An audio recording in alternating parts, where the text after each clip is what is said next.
Bonsoir mes amis, je viens de parler avec notre cher pasteur, notre frère. Je pense qu'il y a quelques cas qui attendaient et que je n'ai pas pu voir. Je ne pouvais vraiment pas aller plus loin. Oh, les visions m'exténuent tellement, voyez. Et il y en a eu beaucoup, une quinzaine ou une vingtaine cet après-midi. Et ça m'épuise complètement. J'ai juste perçu un peu ici et là. Je suis sorti, j'ai dit, frère Neville, si tu peux continuer, vas-y. Je voudrais m'éclipser, aller à la maison. J'ai dit, je suis sur le point de m'effondrer. J'ai même le cœur qui palpite et qui se serre. Et j'ai dit, c'est à peine si je tiens encore debout. Il a dit, frère Branham, les gens m'ont demandé si tu pouvais finir de répondre à ces questions. Je ne voudrais jamais me dérober à mon devoir. J'ai beaucoup d'estime pour frère Neville. Alors, peut-être que je vais prendre quelques minutes, faire tout mon possible. Et je sais qu'il y a...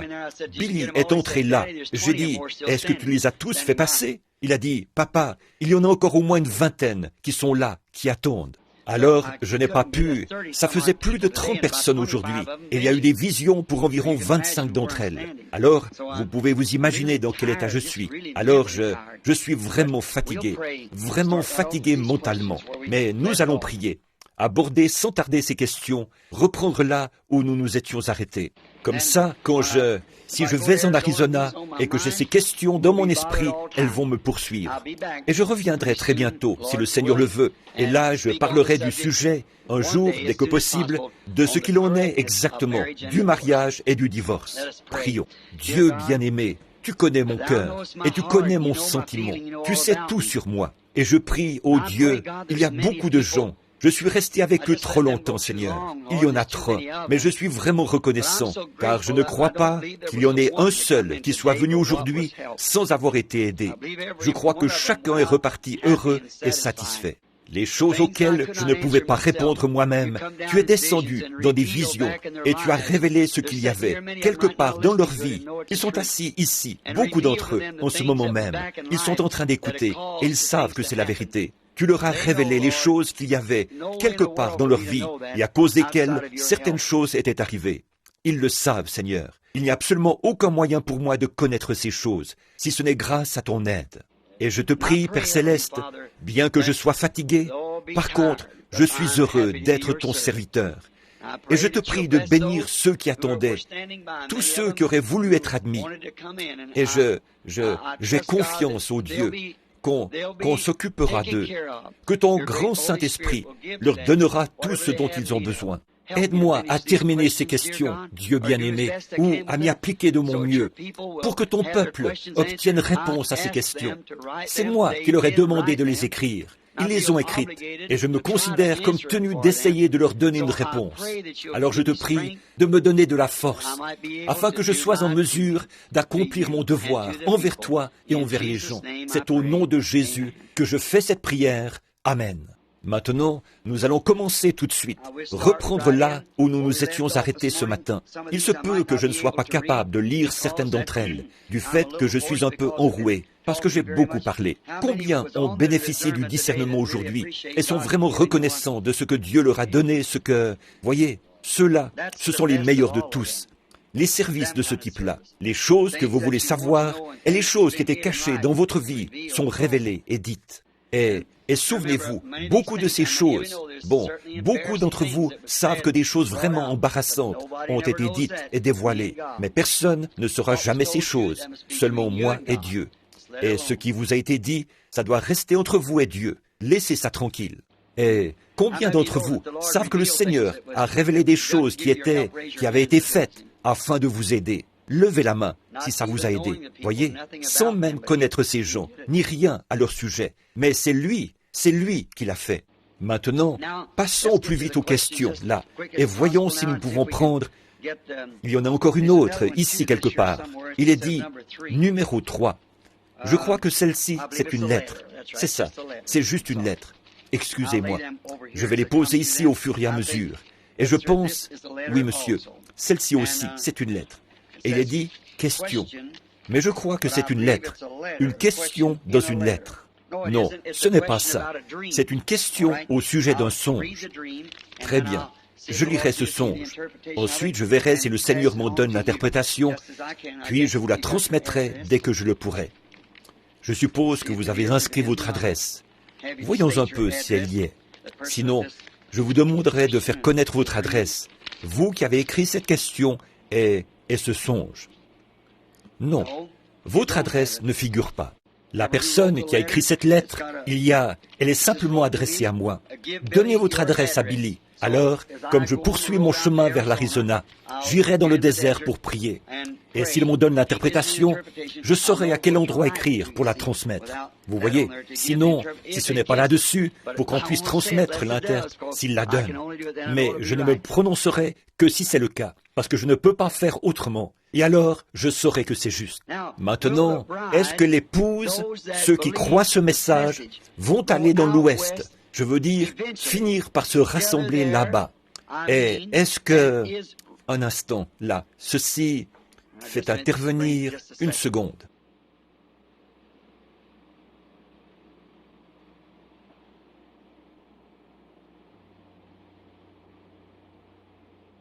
Oh, non, ce n'est pas ça. C'est écrit R-E-V, point. Je pensais, c'est Revelation, chapitre. Mais ça ressemblait à Rêve Caps. Et j'étais juste un peu désorienté à cause de ça. Si tu peux voir, ça y ressemble vraiment beaucoup. Tu vois, c'était Rêve Caps. Puis ça continuait ici. Non, tout est en ordre. Apocalypse, chapitre 12, parle de l'épouse? Non. Maintenant, est-ce que l'épouse va finir par aller dans l'Ouest, finalement? Pas que je sache. L'épouse est universelle, partout dans le monde. Maintenant que tous ceux qui comprennent ça disent « Amen ». Peu importe où vous êtes, où vous mourrez, quoi que ce soit, si vous mourrez en Christ, Dieu vous ramènera avec lui. Peu importe si vous êtes entièrement brûlé, dévoré, détruit, quoi qu'il en soit, Dieu vous ramènera avec Christ quand il reviendra. Vous n'avez pas à vous rassembler dans l'Ouest, ni nulle part, quel que soit l'endroit où le Seigneur vous conduira. Toutefois, si vous avez à cœur d'aller dans l'Ouest, je vais me faire bien comprendre, là, avant de partir. Alors, comme ça, est-ce qu'ils enregistrent ce message? Oui? Très bien. Ce n'est pas à moi de vous dire où vous devez aller. Si vous avez à cœur de venir dans l'Ouest, venez dans l'Ouest. Si vous avez à cœur d'aller à l'Est, au Nord, à l'Ouest, au Sud, allez là où le Seigneur vous conduira. Que tous ceux qui comprennent ça disent « Amen ». Je ne cherche pas à dire à qui que ce soit où ne pas aller. Et si vous venez à Tucson, en Arizona, c'est là où j'habite temporairement en ce moment. Comme je vous le disais ce matin, j'ai le mal du pays et je n'ai pas de chez moi où aller. Je voudrais tant avoir quelqu'un, un endroit dont je pourrais dire que c'est chez moi, où je pourrais aller. Si, ce soir, si j'avais $10,000 que je puisse donner, un endroit pour le donner librement, pour avoir un endroit dont je puisse dire, ceci est l'endroit que je veux appeler mon chez-moi, je le donnerais volontiers. Je n'ai aucun endroit. Frère Freeman, vous me connaissez depuis mon enfance. Je suis un vagabond. Ne devenez jamais un vagabond. Trouvez un endroit que vous aimez et établissez-y votre demeure. Attendez le Seigneur Jésus. Mais si vous désirez venir dans l'Ouest, à Tucson, en Arizona, là où j'habite, vous êtes les bienvenus. Je serai content que vous soyez parmi nous. Vous êtes mon frère, ma sœur. Je ferai tout ce qui est humainement possible pour vous aider. Et tous ceux d'entre vous qui sont venus là-bas, j'ai fait de mon mieux pour vous faire bon accueil, vous montrer tous les lieux que je connais, vous faire visiter les alentours. Je fais tout ce que je peux, et vous êtes toujours les bienvenus. Par contre, si vous y venez dans ces conditions-là, en pensant que l'épouse, ou quelque chose comme ça, que c'est de Tucson en Arizona, et de là seulement, qu'elle va monter, vous vous trompez. N'y venez pas pour ça. Ne venez pas pour ça, parce que c'est une erreur. Ce n'est pas vrai. Maintenant, Apocalypse, chapitre 12. Mais juste une chose, le Seigneur me révèle ou me parle, c'est que je viens d'avoir toutes ces visions. Vous voyez? Alors c'est assez difficile de les empêcher de venir, voyez. Mais il semble me parler de nouveau, pour que j'en dise plus au sujet de cette question d'aller dans l'Ouest. Bon, comme je l'ai dit auparavant, je ne suis pas là-bas juste pour le plaisir d'être là-bas. Je suis là-bas parce que j'ai été conduit à être là-bas. Mais pour ce qui est de rester là-bas, d'en faire mon chez-moi, ça, je pense que c'est faux.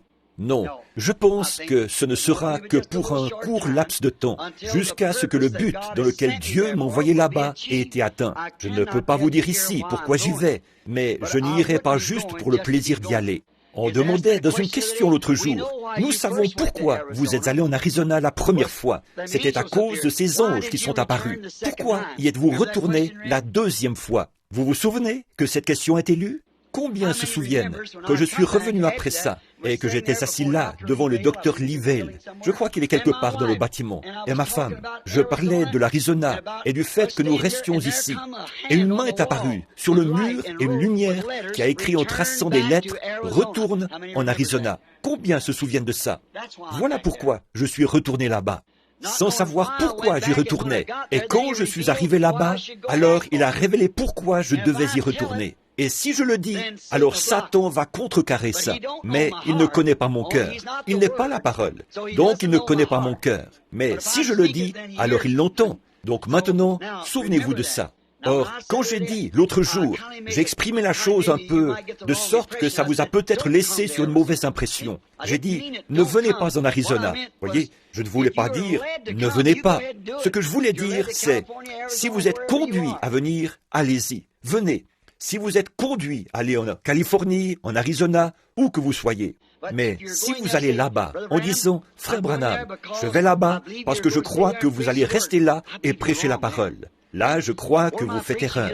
Voyez, le lieu où je prêche, c'est ici même, dans ce tabernacle. Le lieu, c'est ici. Je n'ai pas un seul service en Arizona, et je ne suis en Arizona que pour quelques heures seulement, chaque fois. J'ai une réunion des hommes d'affaires après Noël, le premier de l'an, à Phoenix. C'est tout ce que j'ai. J'ai promis ça, rien d'autre. Ma prochaine réunion, autant que je sache, c'est ici même, à l'angle de la 8e rue et de la rue Penn, au Branham Tabernacle. J'ai 30 ou 40 sujets, et je sais qu'il faudrait une semaine ou deux pour traiter chacun d'eux, que j'ai à cœur de prêcher ici, au Branham Tabernacle, ici même, à Jeffersonville, dans l'Indiana. Et maintenant, si vous désirez vraiment aller quelque part, pour rester avec la parole, là où notre message, et notre message n'est pas différent, c'est le même message que vous avez entendu toute votre vie. Seulement, il y a quelque chose de plus qui a été révélé, qui s'est ajouté à cela. Ce message est le même message que celui que Luther avait prêché, le même message que celui que Wesley avait prêché, le même message que celui que les pentecôtistes ont prêché. Seulement, il y a quelque chose qui y a été ajouté. Ce que c'est la révélation des sceaux.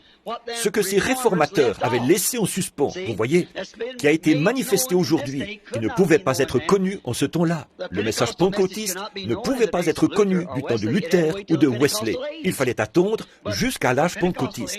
Mais l'âge pentecôtiste n'est rien d'autre que l'âge luthérien à un stade plus avancé. Tout comme le maïs qui mûrit, ou n'importe quoi d'autre. Il en était de même pour l'Église. Si j'avais prêché ce soir, j'aurais prêché sur le sujet, je l'ai noté ici dans la Bible, la vigne qui avait été transférée d'Égypte en Palestine. Combien d'entre vous savent que Dieu a dit qu'Israël était sa vigne? Ensuite, là, je me reporte à Jésus comme étant la vigne. Et maintenant, l'Église, qui a été transférée dans le monde, elle n'a pas été plantée dans la terre, mais elle a été plantée en Christ. Elle ne peut donc pas faire autrement que de produire du fruit. Voyez?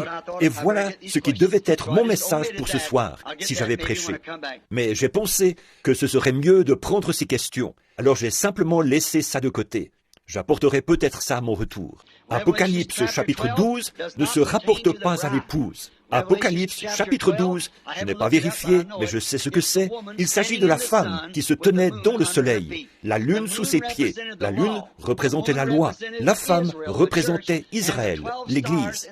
Et les 12 étoiles sur son front, c'étaient les 12 apôtres, les 12 âges de l'Église, et ainsi de suite, qui viennent de passer. Voyez? Et le soleil se trouvait à sa tête.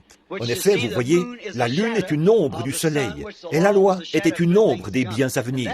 Et cette femme, c'est Israël, et non l'épouse. Maintenant, je ne m'attarderai pas trop, parce que je dois terminer ces questions.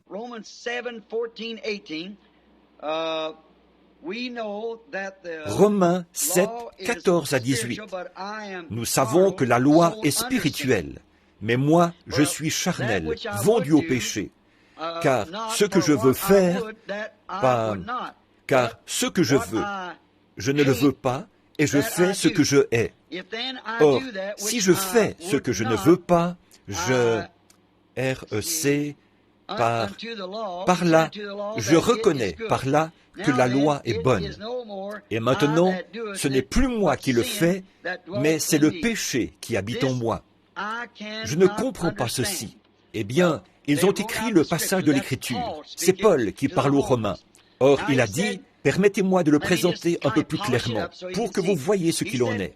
Il a dit, en moi, il y a deux personnes. L'une qui veut que je fasse le bien, l'autre qui veut que je fasse le mal.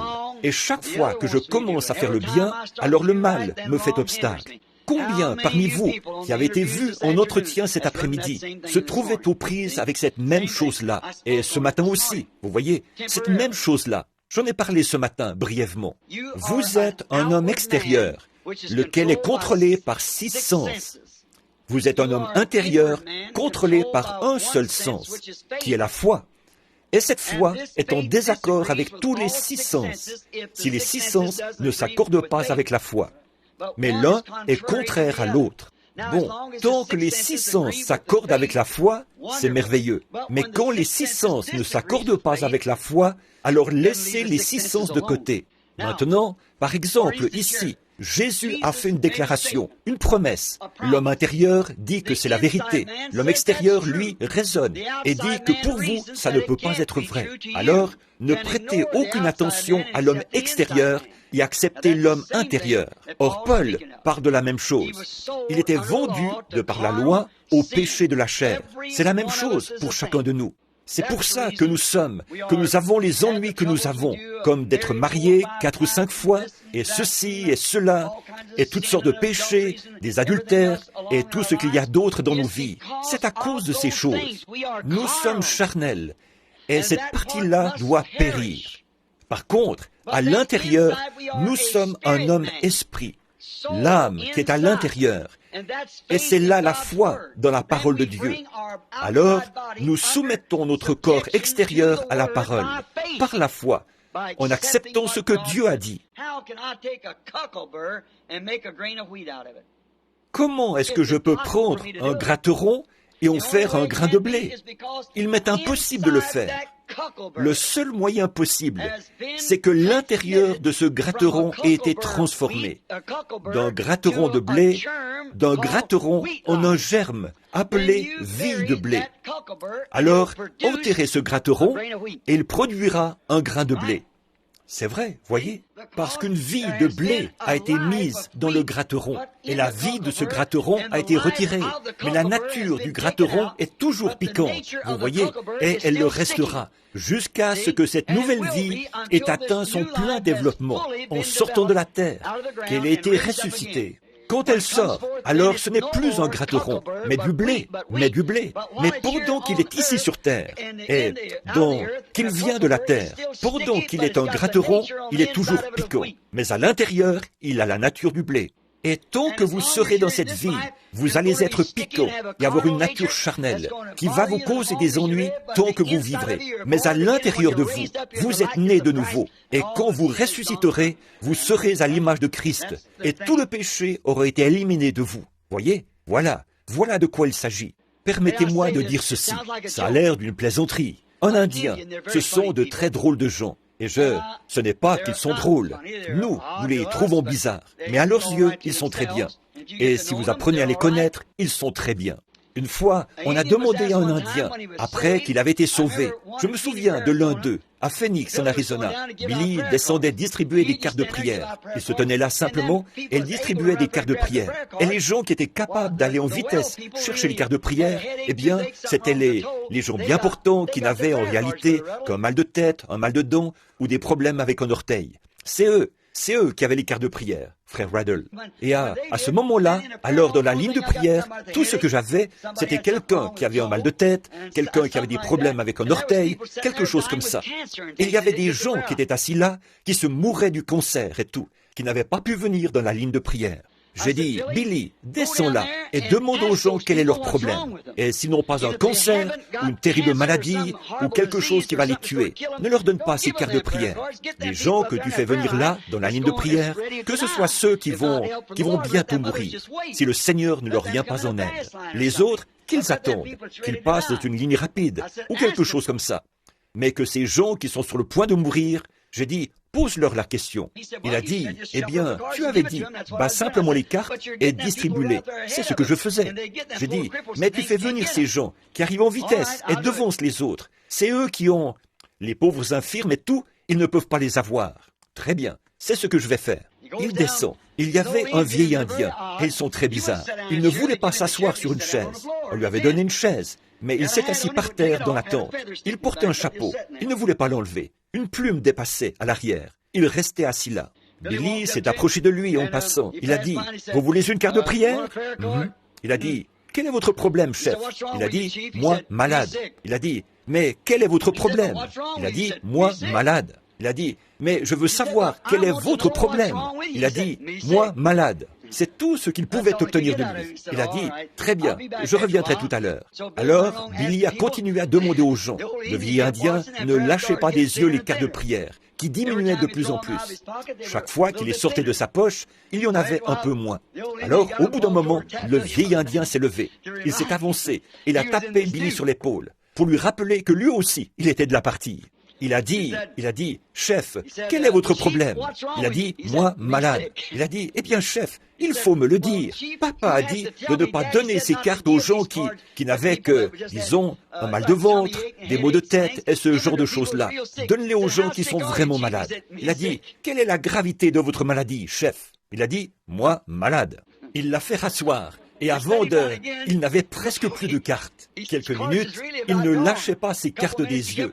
Il est revenu et l'a tapé encore sur l'épaule. Il a tendu la main. Billy a mis la carte dans sa main. Et il a dit, chef, allez écrire là-dessus. Moi, malade. Il est passé dans la ligne de prière. Et alors que je priais pour lui, je lui ai dit, croyez-vous, chef? Il a dit, exact. Et j'ai dit, eh bien, croyez-vous que Dieu va vous guérir? Il a dit, exact. J'ai dit, vous allez être un bon garçon? Il a dit, exact. Je l'ai rencontré à peu près une semaine plus tard. Je crois que frère Fred Sothman était là.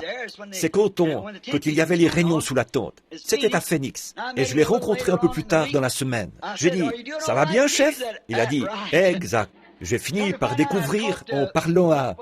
Comment s'appelait ce missionnaire là-bas? Ce vieil homme avec une moustache blanche qui travaillait là-bas parmi les Apaches. Son nom m'échappe. Oh, c'est un brave vieillard. Sa femme était guérie du cancer, vous savez. Il a dit, frère Branham, c'est tout ce qu'il sait dire. Il a dit, je lui ai appris à dire, moi, malade. C'est tout ce qu'il sait dire. Exact. Alors, c'est à peu près tout, vous voyez. Exact, moi, malade.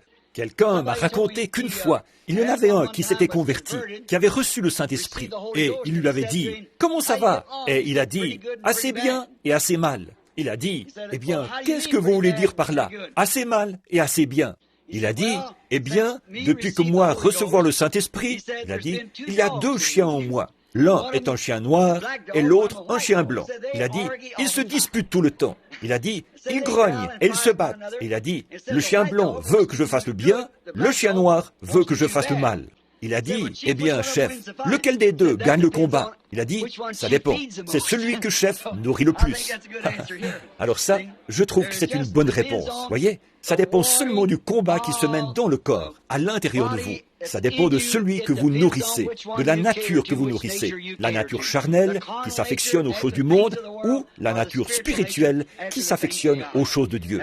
C'est ça qui agit.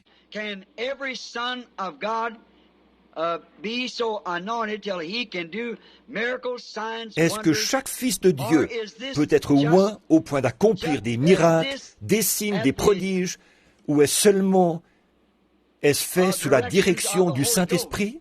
Oui, c'est fait sous la direction du Saint-Esprit. Si vous êtes un fils de Dieu ou une fille de Dieu, quoi que vous soyez, une fois que vous avez reçu le Saint-Esprit, alors le Saint-Esprit vous conduit à faire certaines choses. Je n'ai pas le temps. J'aimerais bien pouvoir vous raconter des petites histoires. Chaque fois qu'il m'en vient à l'esprit, je suis obligé de laisser ça de côté. Mais je pense que celle-ci ne prendra qu'une minute. Ça s'est passé à Meridian, dans le Mississippi. Beaucoup d'entre vous, les unitaires, frère Bigby, parrainaient mes réunions. C'est un frère unitaire. Et un soir de réunion, Billy Paul était allé au stade et il avait distribué des cartes de prière. Oh, il pleuvait à verse et les gens étaient dehors avec des parapluies et tout. Billy avait distribué des cartes de prière et ensuite, il est venu me chercher.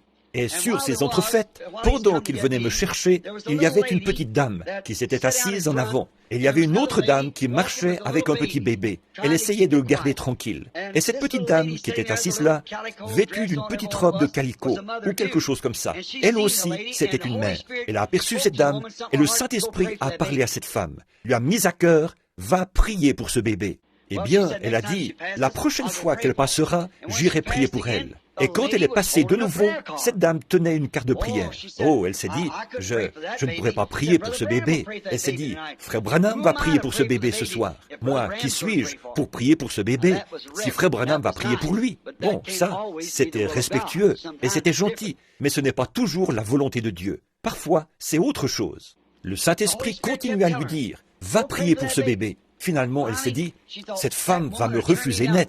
Sachant qu'elle a cette carte de prière, elle ne voudra pas que je prie pour ce bébé. Elle a amené son bébé ici, pas pour que moi je prie pour lui, mais pour que Frère Branham prie pour lui. Alors le Saint-Esprit continuait à dire, va prier pour ce bébé. Finalement, elle s'est dit, eh bien, pour me soulager de ce fardeau, je vais juste dire, je vais lui offrir ma place.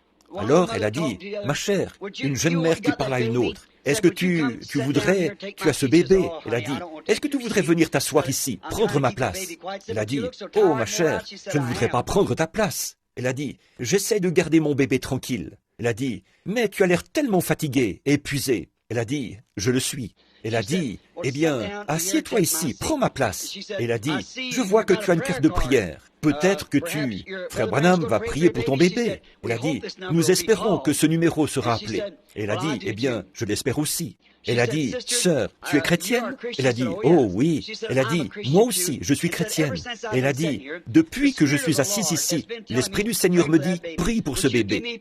Est-ce que tu me permets? Je sais que Frère Branham va prier pour ton bébé s'il est appelé. Tu n'as qu'à tenir ta carte, il va y venir. Elle a dit, mais si j'imposais les mains au bébé et que je faisais juste une petite prière pour que je me sente mieux et pour me dégager de ce qui me presse, est-ce que ça t'offenserait? Elle a dit, oh, bien sûr que non, ma chérie. Prie pour le bébé. C'était un enfant bleu. Donc, la jeune femme a prié pour lui. Elle a cédé sa place à cette dame. Elle est montée jusqu'au 3e balcon. Et elle était debout. Un chrétien, un frère qui était là-haut, par courtoisie, s'est levé et a offert un siège à cette dame. Alors elle s'est assise. Environ une demi-heure plus tard, je suis entré à la réunion. J'ai parlé pendant quelques minutes, puis j'ai appelé les cartes de prière. Et cette femme était la 3e ou la 4e de la ligne, avec ce bébé. L'autre était assise là. Elle disait, « Oh, merci Seigneur, moi qui prenais tellement en pitié cette jeune mère, je crois que son bébé ira bien maintenant, parce que Frère Branham, ce n'est que la 3e ou la 4e, il va s'en occuper. » Elle disait, « Merci Seigneur, cette jeune mère assise là-haut, qui avait de la compassion pour ce bébé. » Bien. Alors, quand je me suis approché, j'allais prier pour ce bébé. Quand elle s'est approchée, eh bien, j'ai regardé la dame et j'ai dit, « Votre bébé, là, c'est un enfant bleu. Vous l'avez amené ici pour qu'on prie pour lui. Or, vous vous appelez Madame un tel, et vous êtes venu de tel endroit. Mais votre bébé est déjà guéri. Il y a une femme qui a eu un fardeau sur son cœur. Elle s'appelle Madame un tel. Elle est assise là-haut, au balcon. La première au bout de la 4e rangée, au 3e balcon. Elle a prononcé la prière de la foi pour ce bébé. Le bébé est déjà guéri. Elle a failli tomber de sa chaise, voyez? Maintenant, qu'est-ce qui se serait passé s'il n'avait pas fait ça? Vous voyez ce que je veux dire? Or, cette femme pouvait avoir plus de compassion pour ce bébé, une mère pour un bébé, que moi, je pouvais en avoir pour ce bébé. Voyez? Et puisque cette mère, voyez, est-ce que nous pouvons tous faire des miracles? Oui, quand vous êtes sous la direction du Saint-Esprit pour faire des miracles, allez les faire, parce que c'est dirigé par le Saint-Esprit. Maintenant, si cette femme n'avait pas exécuté ce que Dieu lui avait dit, peut-être qu'elle aurait alors reçu une réprimande de l'Esprit. Vous voyez, elle aurait désobéi à Dieu. Toujours, si vous êtes chrétien et que quelque chose vous persuade de faire quelque chose, allez le faire. Allez le faire. N'en doutez pas. Allez le faire. J'aimerais poser une question. Est-ce que... En voici encore une autre comme ça. Ou bien, je l'ai prise dans la mauvaise. Oui, c'en est une de ce matin. Une femme qui porte un pyjama, est-ce que ça se classe dans les vêtements d'homme? Celle-ci a dû être mélangée ici, avec ces autres questions. Frère Branham, était-ce Dieu qui faisait la chose? Était-ce moi qui faisais la chose qui est arrivée quand la bande... Oh oui, Nous avons eu celle-là ce matin. Je dois en avoir mélangé quelques-unes. Je devrais les déchirer, mais ça me coûte de le faire. Frère Branham, qui peuplera la terre à l'extérieur de la ville céleste? Expliquez l'ange qu'à chaque personne et qui demeure avec elle de la naissance à la mort. Très bonne question. Je n'aime pas laisser ces questions de côté. Ce sont de bonnes questions. Et je veux que mes enfants connaissent ces choses. Voyez? Maintenant, qui peuplera la terre à l'extérieur de la ville? À l'extérieur, ce sont les rachetés qui peupleront la terre, à l'extérieur de la ville. Mais ceux-ci ne seront pas l'épouse qui a été appelée et élue. L'épouse habitera à l'intérieur du royaume avec le roi. À l'extérieur, il y aura les rois de la terre qui travailleront et qui apporteront leur labeur, qui apporteront non pas leur labeur, mais qui apporteront leurs fruits dans la ville. Et les portes ne se fermeront pas la nuit. Maintenant, cette lumière au sommet de la montagne n'éclairera pas le monde entier. Elle n'éclairera que la ville. Mais elle pourra être vue à distance, à des milliers de kilomètres, peut-être. Mais elle n'éclairera pas la terre. En effet, la Bible dit que dans le nouveau monde, d'un sabbat à l'autre et d'une nouvelle lune à l'autre, voyez, les gens se présenteront devant le Seigneur à Sion, monteront à la ville pour y adorer. Donc, ils seront à l'extérieur de la ville, non pas l'épouse, mais les gens qui reviendront à la seconde résurrection, qui seront cultivateurs, tout comme Adam l'était, et ainsi de suite, les jardiniers. Mais le roi et la reine resteront dans la ville. Expliquez l'ange qu'à chaque personne et qui demeure avec elle depuis la naissance. Maintenant, si vous remarquez, or ceci, c'est assez profond. Bon, je n'ai pas du tout, je viens juste de l'apprendre là. C'est écrit en partie à la machine et en partie au crayon ou au stylo. Or, il y a un ange, mais cet ange de l'Éternel, il campe autour de ceux qui les craignent, qui le craignent. Voyez? Or, il n'a pas été promis aux pécheurs d'avoir des anges. Il n'y a que les rachetés qui ont des anges. Le saviez-vous? Les anges de l'Éternel campent autour de ceux qui le craignent. Or, les anges, ce sont des messagers. Je veux vous faire remarquer ceci. C'est vraiment parfait. Et ça va vous prouver la prédestination. Voyez? Maintenant, quand un petit bébé prend forme sous le cœur de sa mère, et vous, les petits enfants qui comprenez ces choses, vous voyez, le Seigneur vous a donné à maman. Et elle vous a porté sous son cœur, parce que vous êtes près de son cœur. Puis un jour, le Seigneur est descendu et vous a détaché du cœur de maman. Il vous a séparé de son cœur, mais vous serez toujours dans son cœur.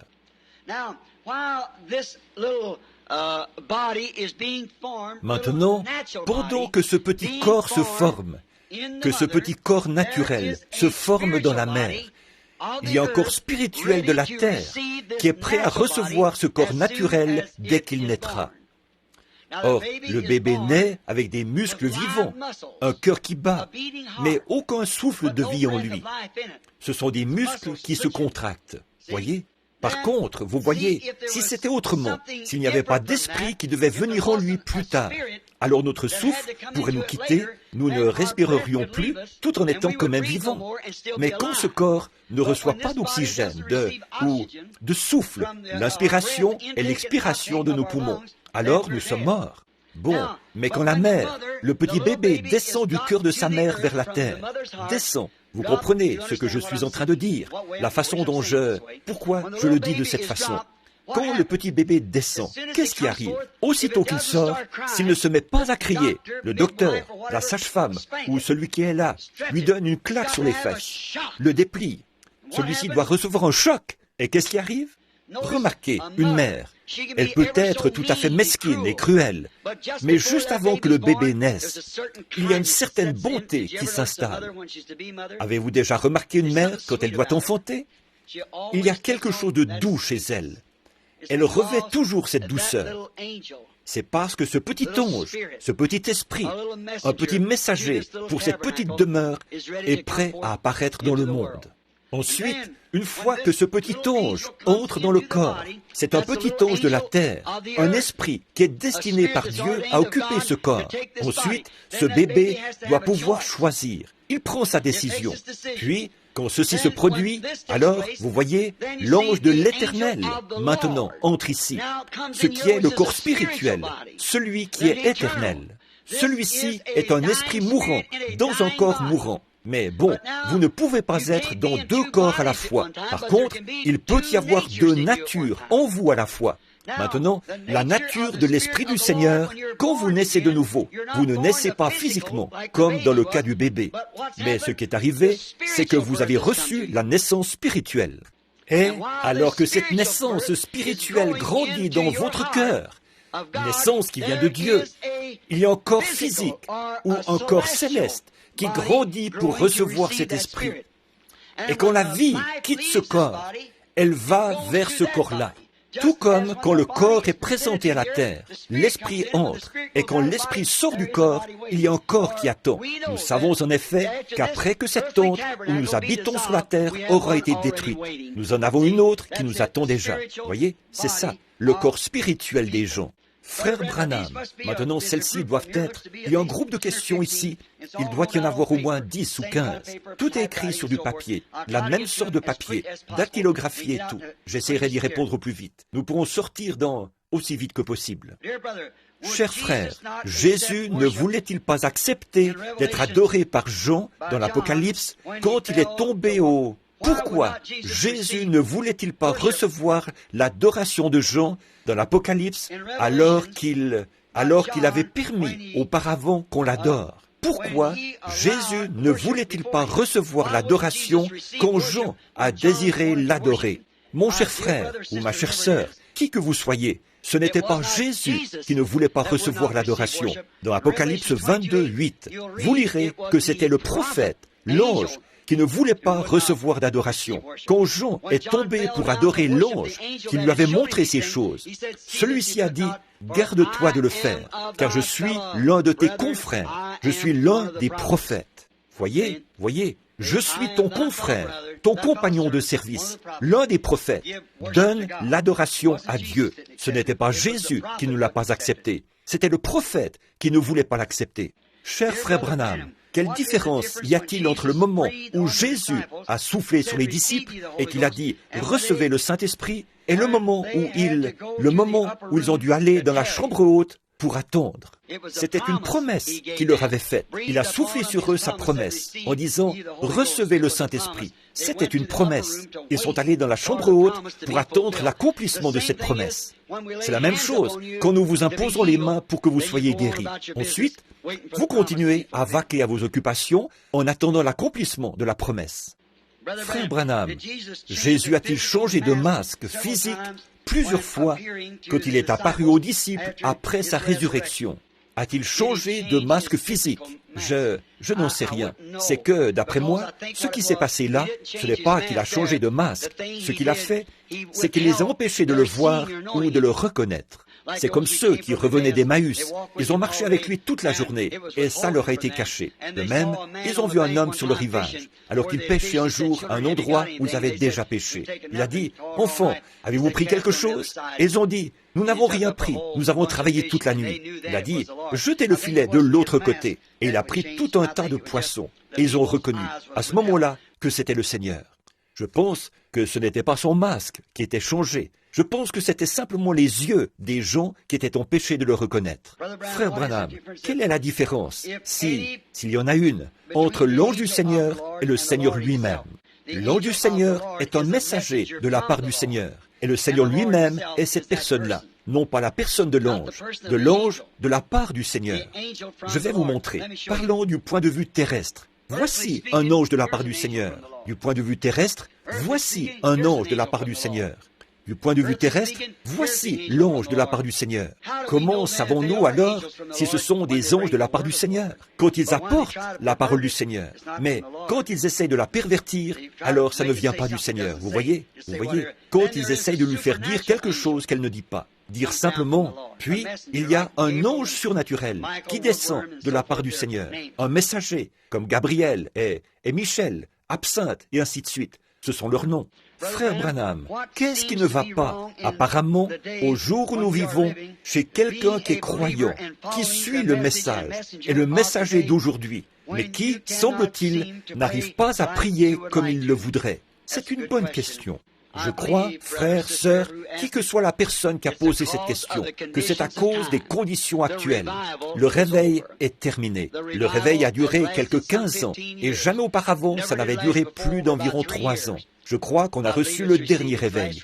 Et je crois que c'est pour ça que vous n'arrivez pas à prier et à vous sentir dans l'esprit comme autrefois. C'est parce que les feux du réveil se sont éteints. Frère Branham, s'il vous plaît, expliquez comment une personne peut savoir si les pensées qu'elle a viennent d'elle ou si c'est le diable qui met des pensées dans son esprit pour lui faire penser du mal. Surtout si on sait qu'on ne veut pas penser ces choses. Alors, si c'est contraire à la parole, c'est la pensée du diable. Si c'est conforme à la parole, c'est la pensée de Dieu. Si ce sont de mauvaises pensées, c'est le diable. Si ce sont de bonnes pensées, de la parole et de Dieu, c'est la pensée de Dieu. Dans le cas où c'est le diable qui met des pensées dans l'esprit au sujet d'une certaine chose, comment peut-on vaincre cela ou s'en débarrasser? Prenez exactement l'inverse. Si le diable vous fait penser si vous savez que vous êtes un chrétien et qu'il essaie de vous faire penser que vous n'êtes pas un chrétien, prenez simplement l'inverse. Dites, je suis un chrétien. Tant que votre expérience s'accorde avec la parole de Dieu, dites, je suis chrétien. C'est la même chose pour tout le reste. Quand vous répondrez à ceci, s'il vous plaît, priez pour que je vainque ceci, car je ne suis pas seul. Que Dieu vous accorde cette victoire, qui que vous soyez.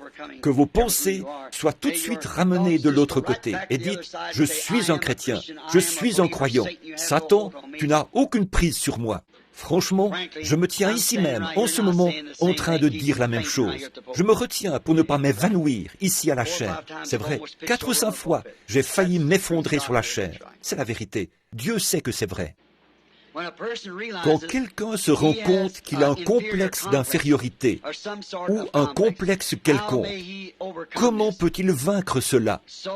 Donc, cette chose serait-elle causée par le fait que, pendant son enfance, il était fils unique?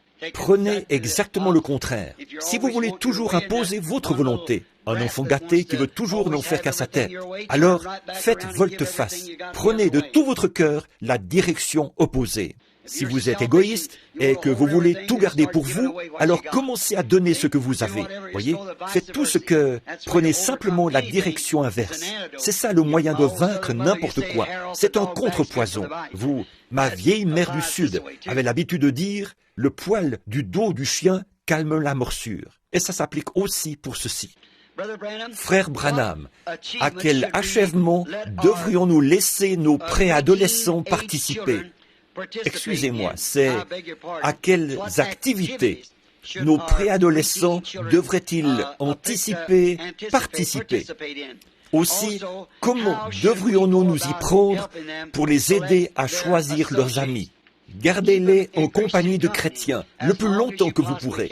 Gardez-les avec, si c'est une fille, gardez-la avec des jeunes filles chrétiennes et avec des jeunes hommes chrétiens si c'est l'inverse. Si elle est assez âgée pour fréquenter un garçon, veillez à ce qu'elle fréquente un bon garçon. Découragez-la de fréquenter n'importe quel autre garçon ou le garçon vis-à-vis de la jeune fille. Si elle fréquente un incroyant, essayez de l'encourager à fréquenter un croyant. Et vice-versa. Faites de votre foyer un lieu agréable. Faites de votre foyer un lieu où votre fille ou bien votre fils n'auront pas honte d'amener leurs amis devant leur père et leur mère, de les faire entrer dans leur maison. Et faites de votre foyer un lieu où règne le bonheur, si bien qu'ils se plairont à rester à la maison. Oh là là, en voici 7, l'une derrière l'autre. Je ne vais continuer que quelques minutes encore.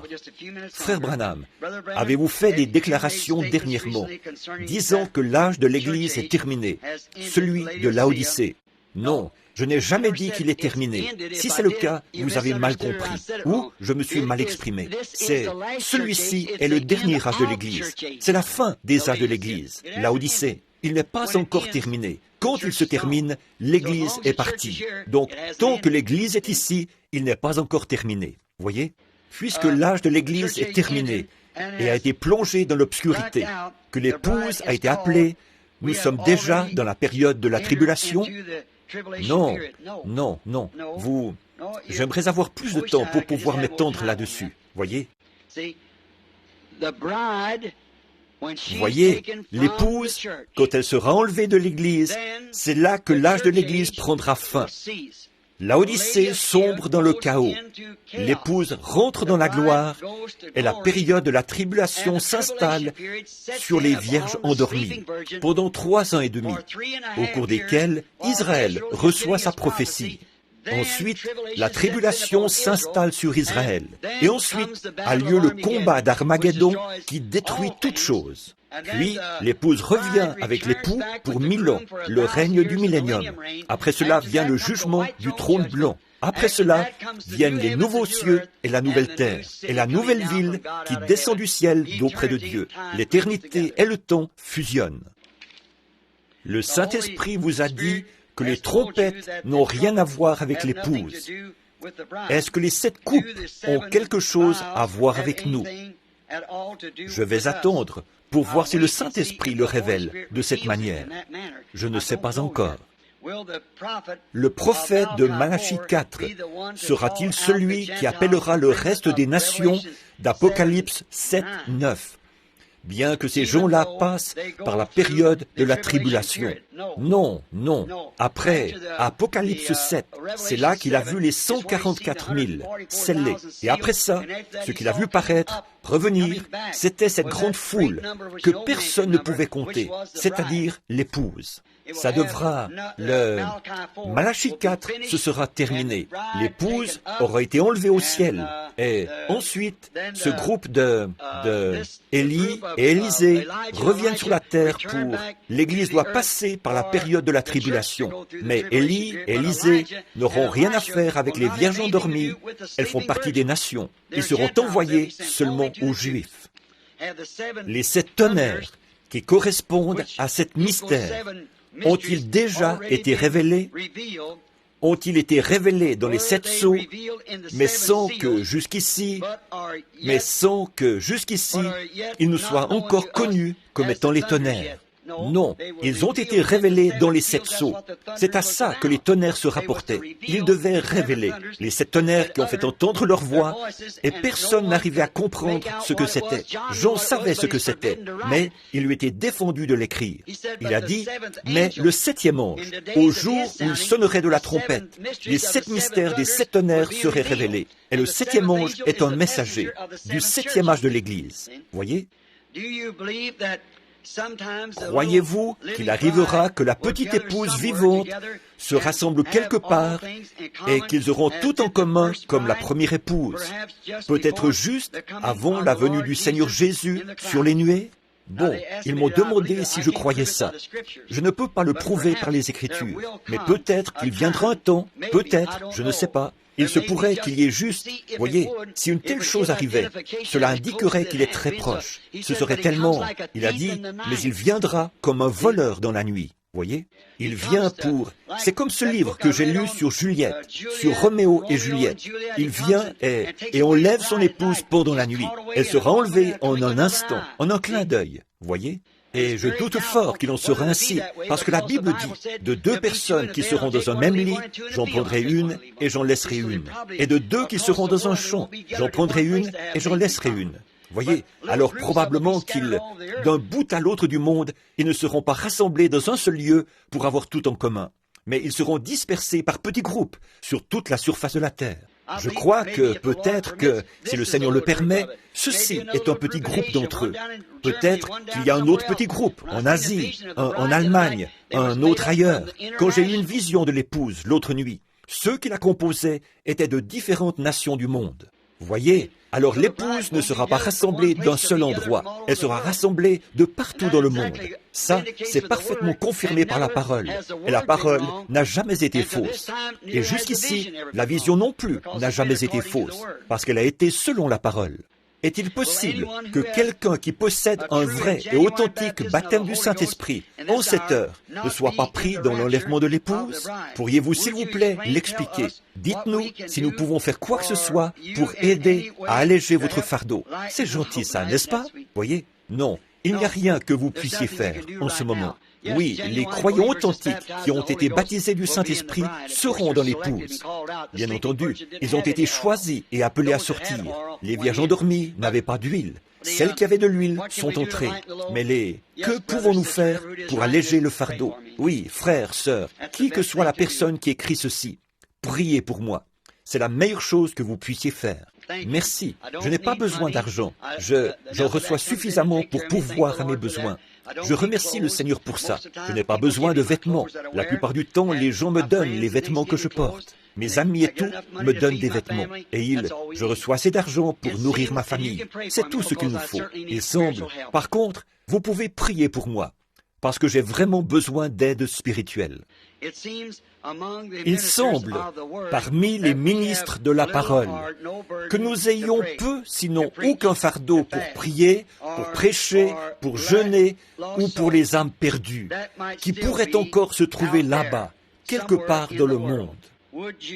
S'il vous plaît, pourriez-vous nous dire ce qu'il faut faire face à cette situation? Merci beaucoup, frère Branham. Ce doit être un ministre.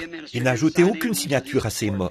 Frère, il m'a fallu donner ces réponses alors que j'étais fatigué, épuisé et un peu, vous savez, en ne me sentant pas très bien. Alors j'espère que ça a répondu aux questions.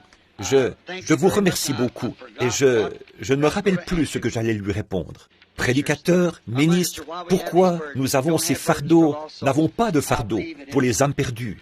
Je crois que c'est un manque de réveil. Je crois que nous devrions encore essayer de prier Dieu, de nous donner la passion des âmes perdues jusqu'à ce que Jésus revienne.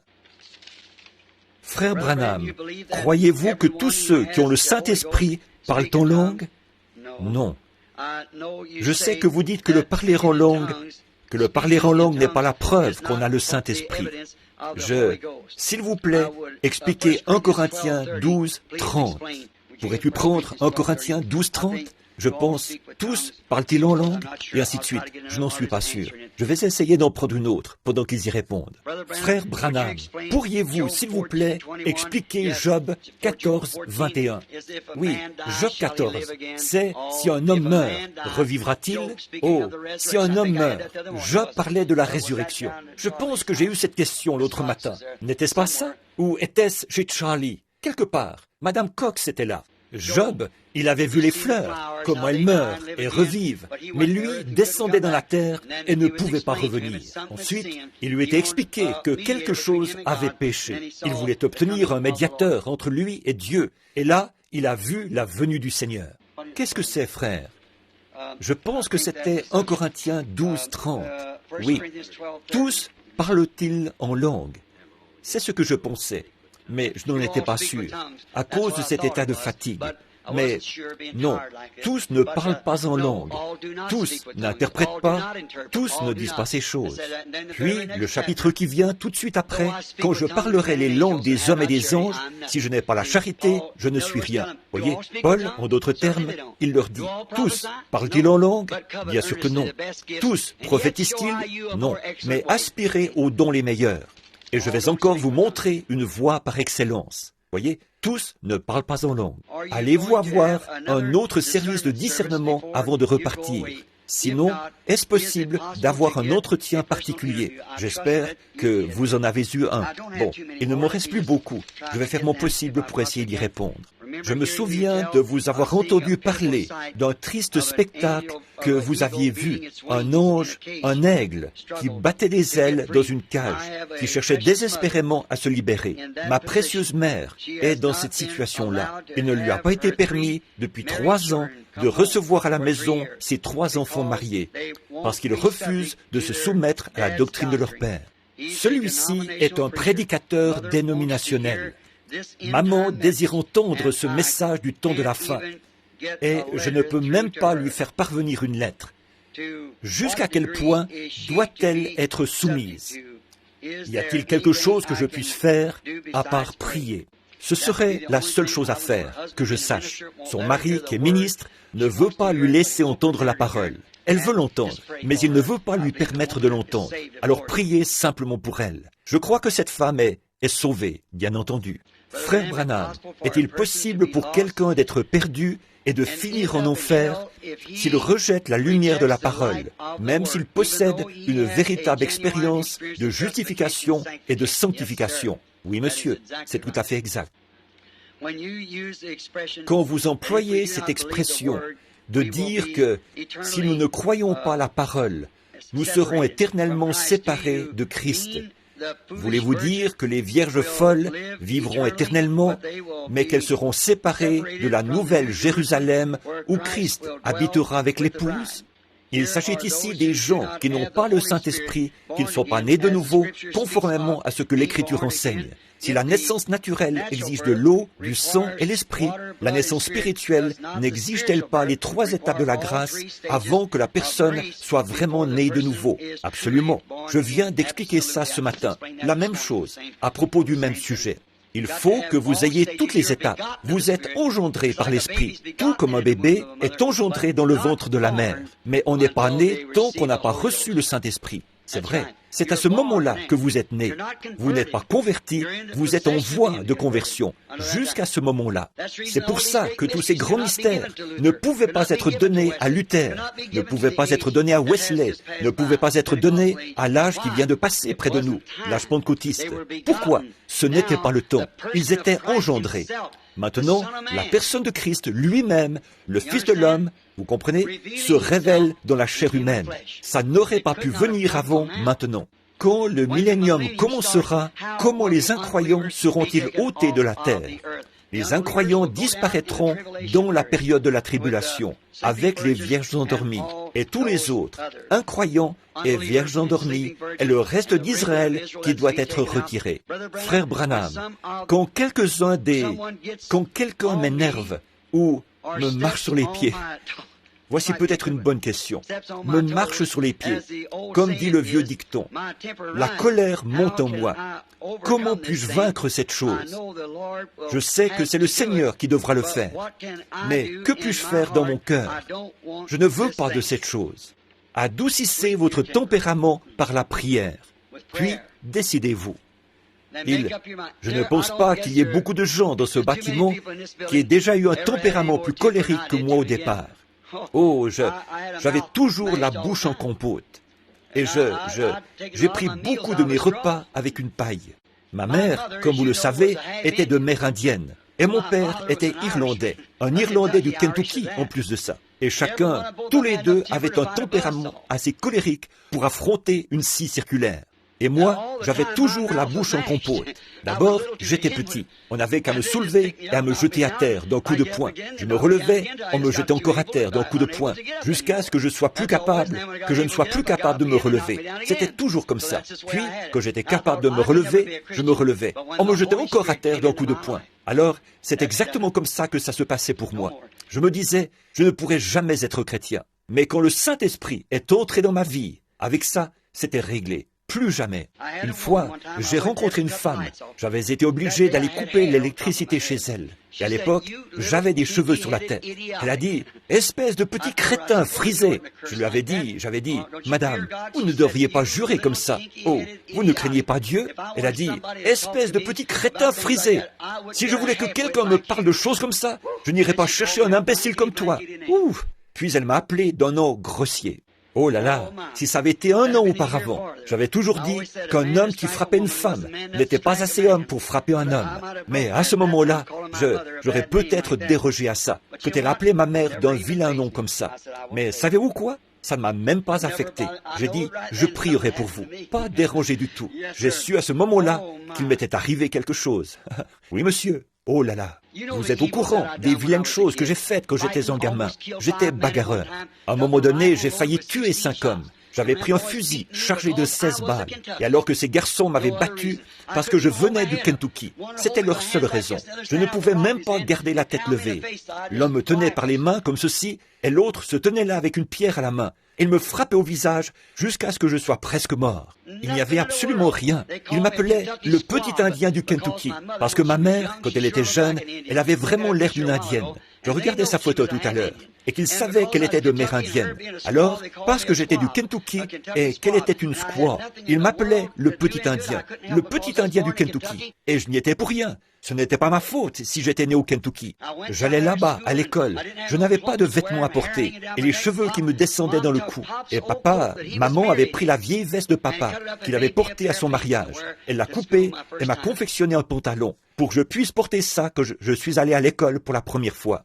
Et elle m'a fait porter une paire de bas blancs et une paire de chaussures de tennis. Et elle disait, toi, tu as vraiment l'air d'un nul du Kentucky. Et tout. Et alors ces choses se sont poursuivies pendant toutes mes années d'école. Et quelques garçons, parce que je descendais la rue avec une jeune fille et que je portais ses livres, ils ne voulaient pas que je fasse ça. Alors ils sont venus me retrouver. Et ils m'ont battu jusqu'à ce que je sois tout simplement inconscient.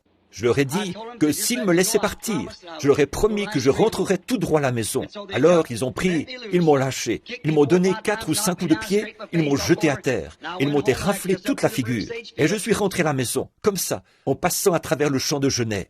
J'avais une petite carabine Winchester de calibre 22 posée au-dessus de la porte. J'ai levé le bras et j'ai pris cette carabine remplie de balles. J'ai traversé le fourrier de Robinier. Et je me suis caché près de la route, jusqu'à ce que ces 5 ou 6 garçons passent par là. J'ai tout simplement attendu qu'ils arrivent. Et quand ils sont arrivés là, ils causaient, ils disaient « Ce mecton du Kentucky, à partir de maintenant, il va savoir où il est. » Ils parlaient comme ça. J'ai bondi devant eux. J'avais abaissé le chien de la carabine. J'ai dit « Maintenant, lequel d'entre vous veut mourir le premier ?» pour ne pas voir les autres. Ils se sont mis à hurler. J'ai dit « Ne hurlez pas, parce que vous allez tous mourir, un à un. » Et je ne plaisantais pas. Alors là, ils se sont mis à hurler. J'ai épaulé et clac, le fusil a fait un bruit sec. J'y ai introduit une autre cartouche. Clac, il a fait un bruit sec. Une autre cartouche. Clac, il a fait un bruit sec. J'ai éjecté 16 cartouches sur le sol. Pour chacune, un bruit sec. Et ces garçons qui couraient, qui poussaient des cris et s'enfuyaient à toutes jambes de l'autre côté de la colline. Et tout. Et après qu'ils sont partis, je me suis tenu là. Et j'étais tellement en colère que je ne pleurais pas. Je riais comme un perdu. Et les larmes ruisselaient de mes yeux. Ça, c'est un tempérament colérique. S'il n'y avait pas eu Dieu, j'aurais été un meurtrier. J'ai ramassé ces cartouches et je les ai remises dans la carabine. Et pan, pan, les coups partaient très bien. Vous parlez d'une grâce. Où sont les vierges folles pendant le millénium? Pendant le millénium, elles sont dans la tombe. Les autres morts ne revinrent pas à la vie avant 1000 ans. Y aura-t-il ou y a-t-il maintenant un lieu où l'époux se rassemble pour y vivre, comme quand Moïse avait conduit les enfants d'Israël? Je vais répondre à cette question pour vous. Ça vient de m'être révélé. Je vais vous dire la vérité. Oui, monsieur, il y a un lieu où toutes les épouses se rassemblent. Vous voulez savoir où c'est? En Christ. Exactement. Rassemblez-vous simplement là. Nous y sommes tous ensemble.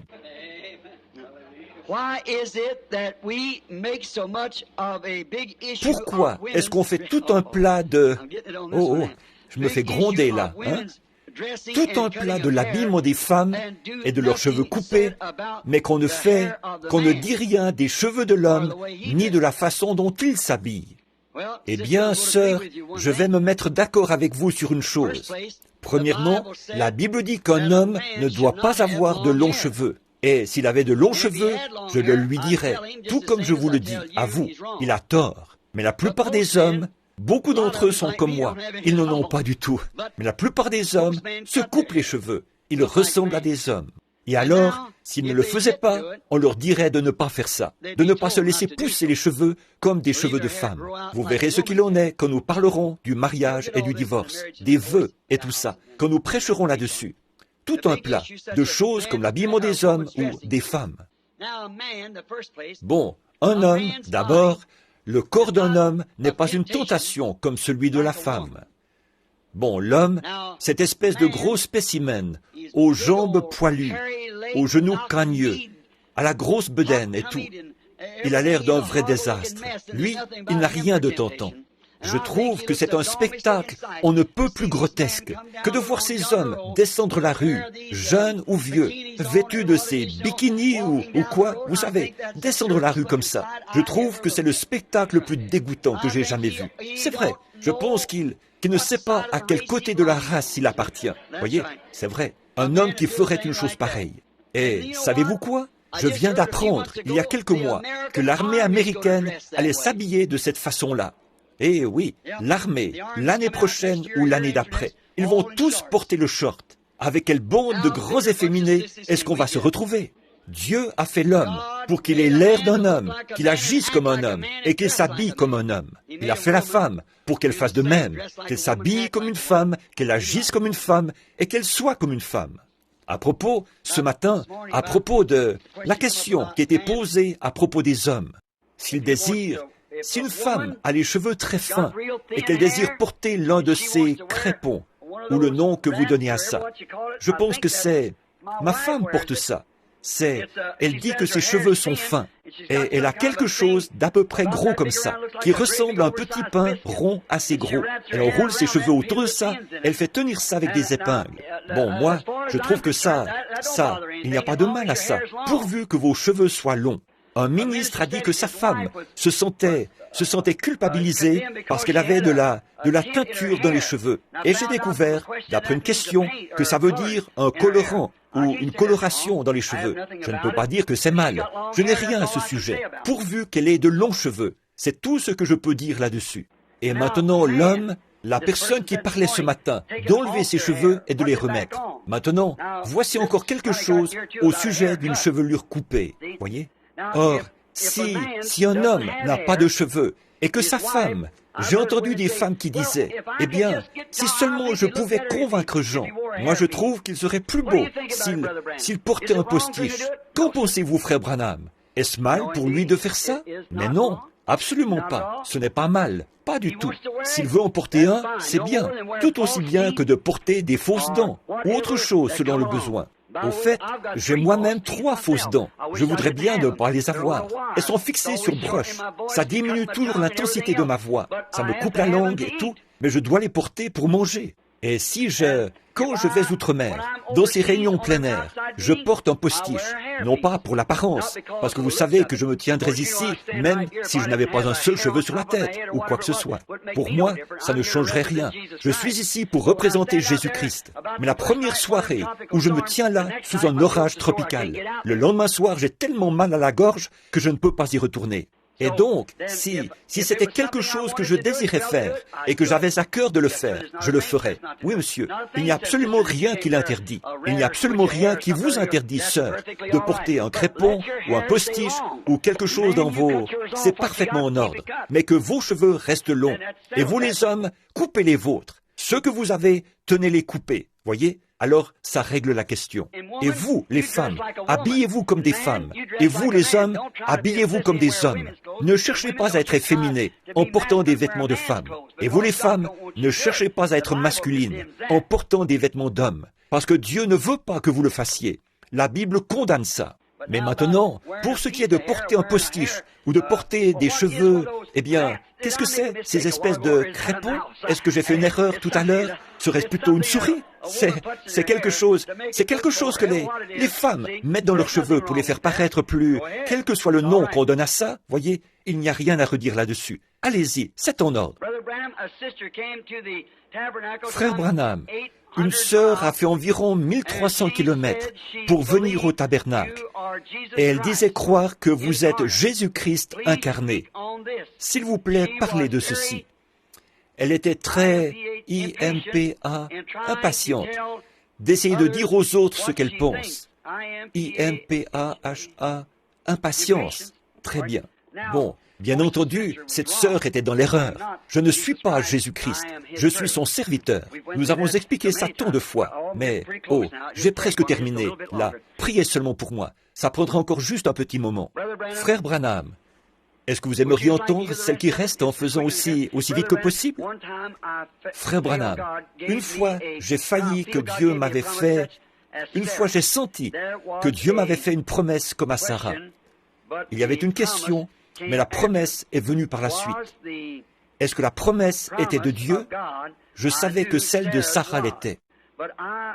Mais je sens que le temps est tellement court. Nous aimons votre ministère et celui qui vous a appelé. C'est gentil, n'est-ce pas? Aimons votre ministère et celui qui vous y a appelé. Et donc, nous vous aimons. Oh, ils ont signé. Merci, sœurs et frères. Une question. Oui, oui. Très bien. Maintenant, Dieu, vous pensez qu'il vous a fait cette promesse et que c'est arrivé comme à Sarah. Bien sûr, c'est le même Dieu. Il répond de la même façon. Et surtout, ne faites rien d'autre que croire que c'était de Dieu. Frère Branham, j'aimerais vous poser certaines questions concernant la Bible. S'il vous plaît, expliquez Marc. J'ai répondu à celle-là. J'ai répondu à ça. Marc 16. Nous avons répondu à ça l'autre jour. Je me souviens. Voyons un peu. Cher frère Branham, s'il vous plaît, expliquez Matthieu chapitre 22, verset quand... Nous avons répondu à celle-là, voyez. Vous vous souvenez l'autre jour, je vais vous montrer. Vous voyez, c'est juste ici, 22. Comment ce convive est-il entré au souper des noces? Celui qui avait un habit, mais qui n'avait pas revêtu un habit de noces. Souvenez-vous, j'ai fait une petite plaisanterie à ce sujet. J'ai dit, un frère dénominationnel qui est entré par qui est entré par la fenêtre et non par la porte. La porte, c'est la parole. Vous avez dit que Caïn était de la semence du serpent. Pourquoi Ève a-t-elle dit « J'ai acquis un homme de par l'Éternel » C'est celle que j'essayais de trouver ce matin. J'ai inscrit là les versets qui s'y rapportent. Il se peut que je sois en train de faire marche arrière. C'est ce que j'espère. J'en trouve ici. Frère Branham, mon mari, qui a été élevé dans la foi catholique, quand nous faisons nos dévotions, il veut prier à sa façon. J'ai répondu à ça. Vous vous souvenez? Oh, je suis en train de retrouver ces questions là-dedans maintenant. J'ai répondu à celle-là. Frère Branham, j'ai finalement intéressé ma sœur d'une des... J'ai répondu à ça. Une dame qui avait une sœur catholique. Frère Branham, dans 2 Timothée 4, quel est le don qui avait été donné par... J'ai répondu à celle-là. Combien se souviennent de ces questions? J'en ai quelques-unes qui ont été mélangées ici. Voyez? Nous est-il permis d'utiliser un moyen? C'est au sujet du contrôle des naissances. Je vais vous parler de ça en privé, vous voyez, comme je l'ai dit ce matin. Premièrement, les 5 vierges folles seront-elles sauvées pendant le... J'ai répondu à ça. Je suis en train d'aller à reculons. 1 minute. Soyez patient avec moi. Après avoir connu la voie, du moins la voie de la repentance et de la sanctification, j'ai répondu à celle-là. Vous vous souvenez? Puis de perdre ça. Celle-là aussi, j'y ai répondu. J'ai fait marche arrière. Quoi? Il va falloir que je les retrouve à mesure. Frère Branham, quelle est la signification de Matthieu 24, 28? En quelque lieu que soit le cadavre, là s'assembleront les aigles. Vous vous souvenez que j'ai expliqué ça? Voyez, j'ai répondu à ça. Peut-être que j'ai répondu à toutes. Loué soit l'Éternel. C'est l'heure. Est-ce l'heure où l'épouse devra être avec vous pour... Bon, celle-là, j'y ai répondu. L'enlèvement. Peut-être que et celle-là, je sais que j'y ai répondu, parce qu'il y avait des notes inscrites au bas. Je m'en souviens. Eh bien, loué soit l'Éternel. Nous arrivons vraiment au bout, là. Voyons un peu. Étant donné qu'Acte 2.38 est la seule manière d'être baptisé, qu'en est-il de la multitude? J'ai répondu à ça. Ils ne l'ont jamais su à leur époque. C'est seulement maintenant que cela a été révélé. Une fois que vous savez ce qu'il faut faire. Celui qui sait faire ce qui est bien et qui ne le fait pas commet un péché. Frère Branham, est-ce mal de cultiver et de travailler dans le tabac? Je ne crois pas avoir répondu à ça. Bon, je suis contre le tabac. Je suis contre l'usage du tabac. Tout chrétien né de nouveau le sera. Un point, c'est tout. Parce que c'est mal. Nous savons que même la médecine déclare que c'est ce qui déclenche la plupart des cancers de la gorge et des poumons. C'est le tabac. Ils disent... Fumez des cigarettes à bout filtre. Maintenant, vous les hommes et les femmes qui fumez, ça vous induit simplement en erreur. Parce qu'on ne peut pas... Eh bien, la seule chose qu'ils font, quand on achète des cigarettes à bout filtre, il faut en acheter plus, parce qu'elles ne laissent passer qu'un certain pourcentage de fumée. En effet, tout le monde vous dira, j'ai entendu la conférence là-dessus, à l'exposition internationale qui a eu lieu dans l'État de Washington l'an dernier, quand j'étais là-bas à l'exposition internationale. Et des médecins qui étaient là, de toutes les parties du monde, ont expliqué ce qu'il en était. Ils ont dit qu'on ne peut pas avoir de fumée sans goudron, et qu'on ne peut pas, et si on a de la fumée, on a du goudron. Et ils ont dit que personne ne vous trompe au sujet des cigarettes à bout filtre, car alors que vous en auriez fumé une des autres, pour satisfaire le désir que vous avez pour les cigarettes, vous en fumerez 2 ou 3 de celles-là. C'est seulement un bobard public, un bobard publicitaire à la radio et à la télévision. Mais pour ce qui est de travailler dans le tabac ou de cultiver du tabac, maintenant, vous les frères du Kentucky qui cultivez du tabac, Eh bien, je dirais une chose, si ça vous culpabilise de le faire, ne le faites pas. En effet, je ne voudrais pas faire quoi que ce soit qui, en sachant que ça contribue à la mort d'autrui. C'est mal de faire boire de l'alcool à son prochain, donc ce serait mal de fabriquer des boissons alcooliques. Mais maintenant, permettez-moi de dire quelque chose d'autre. Maintenant, pour ce qui est de le cultiver, le tabac, vous savez, la nicotine est aussi utilisée dans des produits médicaux. Et saviez-vous que vous cultivez du maïs qui sert à la fabrication du whisky, du blé et de l'orge qui servent à la fabrication du whisky? Pas vrai? Très bien. Voyez, vous ne savez pas à quelle fin ils vont utiliser ça. Mais bon, nous cultivons du maïs, et nous pouvons penser, en cultivant du maïs, qu'il pourra servir à faire des flocons de maïs, et de la nourriture pour les gens, du pain de maïs, et ainsi de suite. Mais ils fabriquent aussi des boissons intoxicantes avec ça. Vous voyez? Alors, on ne sait plus trop ce qu'il faut faire. Et vous cultivez, vous avez un jardin de lys. Vous savez ce qu'on fait avec le lys? On en tire de l'opium. Vous savez ce qu'on fait avec la laitue? La même chose. Il y a aussi de l'opium dans la laitue. Avez-vous déjà mangé de la laitue et remarqué comme vous vous sentez calme pendant un petit moment? C'est l'opium qu'il y a dedans. Savez-vous qu'il y en a aussi dans les oignons? Bien sûr. Alors vous voyez, ça dépend du but dans lequel vous le faites. Mais je dirais ceci, en tant que frère chrétien qui s'adresse à un frère chrétien, si vous avez un champ de tabac, vendez-le à quelqu'un d'autre et tentez votre chance avec le maïs. Je crois que ce serait mieux, vous voyez, parce que sans doute qu'il cultive ça pour... Mon mari était marié à une alcoolique adultère. J'ai répondu à ça. Elle vient de... Je vous ai dit d'où elle venait. C'est loin d'ici. J'ai répondu à cette question-là. Et maintenant, voyons un peu. La femme d'Apocalypse 12. J'ai répondu à celle-là, oui. J'ai répondu à cette série de questions-là. Voyons un peu. Ça, c'est fait. Celle-là, j'y ai répondu. C'est au sujet d'Apocalypse 12, ce qu'elle était. Voyons un peu. Frère Branham, nous avons 2 enfants qui vont à une église dirigée par une femme prédicateur. Nous savons qu'elle est complètement à côté de la parole. Nos enfants subissent cette forte influence. Comment devons-nous nous y prendre pour leur dire que ceci est une erreur? Je vous l'ai dit déjà. J'ai répondu à ça. Et allez-y doucement. Que diriez-vous si je sais que cette personne se trouve ici. Si je crois savoir qui est cette femme, que diriez-vous si je vous disais qui c'est? Le règne du millénium sera-t-il de 1000 ans ou seulement d'une certaine période de temps? J'ai répondu à celle-là ce matin même. Voyez, c'est 1000 ans. Très bien. Frère Branham, le problème de... Oui, j'ai répondu à ça. Le blé est livré. Vous vous souvenez que nous avons répondu à celle-là. Je crois que nous arrivons au bout maintenant. Il se peut que j'ai remis quelques-unes d'entre elles dans le paquet. Voyons un peu. Même chose. Frère Branham, je suis la mère de 6 beaux enfants et mon mari désire que j'aille travailler quelque temps pour l'aider financièrement. Est-ce que je devrais le faire? Aussi, veuillez prier Dieu de m'accorder la foi que de me donner Abraham est une foi semblable comme celle d'Abraham, de Daniel et des enfants hébreux. Un chrétien devrait-il cultiver du tabac? Je viens d'expliquer ça.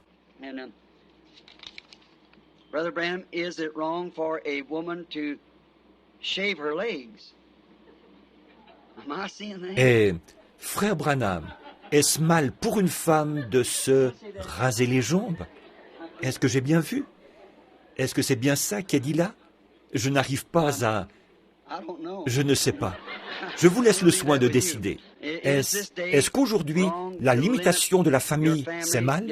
Cela veut-il dire de pratiquer le contrôle absolu des naissances? J'ai répondu à ça, bien entendu, individuellement.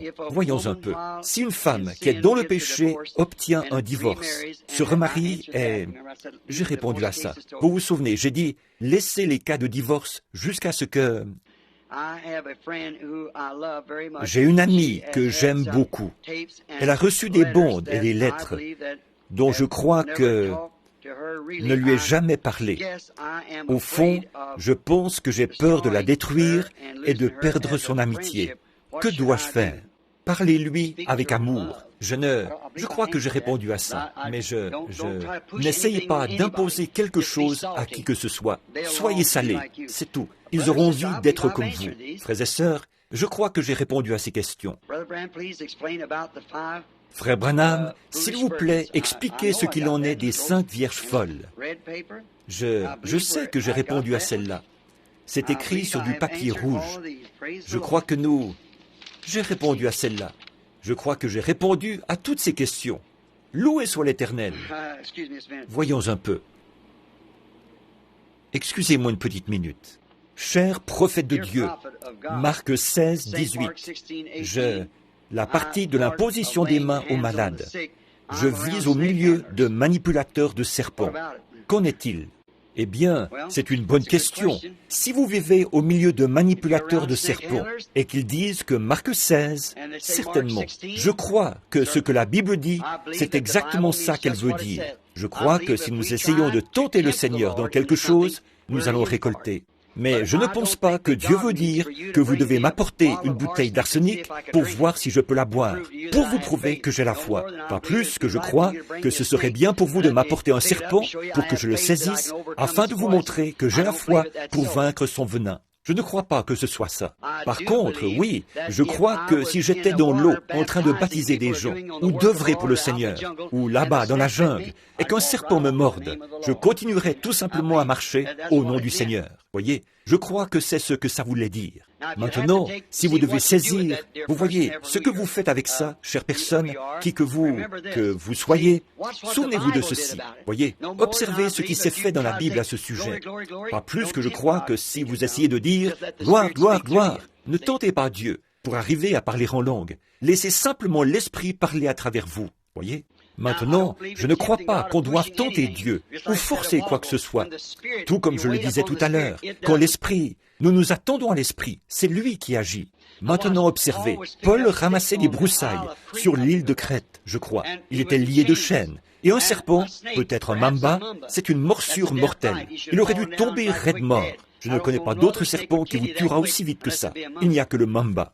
Alors, disons qu'il a ramassé ce mamba. C'est une morsure mortelle. Il ne vous reste plus qu'environ quelques respirations. Quand le mamba vous pique, ou si c'est un cobra, vous avez 50% de chances de vous en tirer avec du sérum. S'il s'agit d'un cobra noir, s'il s'agit d'un cobra jaune, vous avez environ 80% de chances de mourir et environ 20% de chances de vivre. Dans le cas d'un mamba, vous n'avez aucune chance. Vous êtes mort, carrément. En effet, vous n'avez plus que quelques respirations. Ça paralyse le système nerveux, le système sanguin et tout le reste. Et c'est fini pour vous. Voyez? Mais quand ce mamba a mordu Paul à la main, ils ont dit, eh bien, cet homme c'est un méchant, peut-être un meurtrier. Bien qu'il ait été sauvé de la mer, cependant là, il n'a pas pu échapper à la mort. Les dieux vont lui faire justice, puisqu'il est un meurtrier.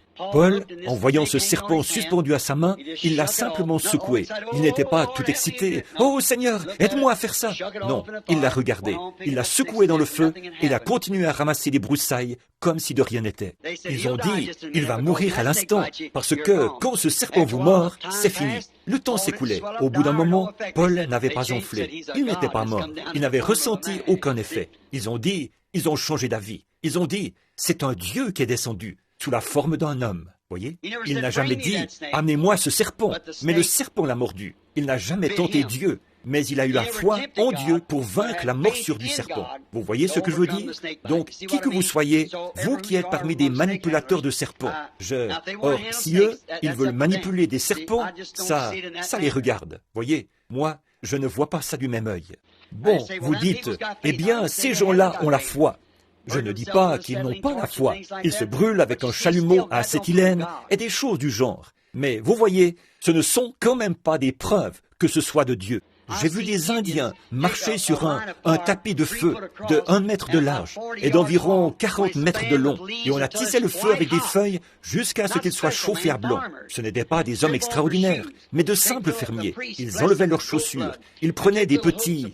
Les prêtres les bénissaient en les aspergeant de sang de bouc. Et ils prenaient des petits crochets comme des hameçons. Et ils se plantaient ça dans la peau au-dessus de leur bouche, jusqu'à ce que ce soit vraiment moche. Des boules toutes remplies d'eau, semblables à des petites boules de sapin de Noël, comme ça, des ornements, toutes remplies, et ces grands hameçons longs comme ça, qui s'enfonçaient dans la chair. Vous pouvez vous imaginer un peu ce que c'est de les mettre et de les enlever.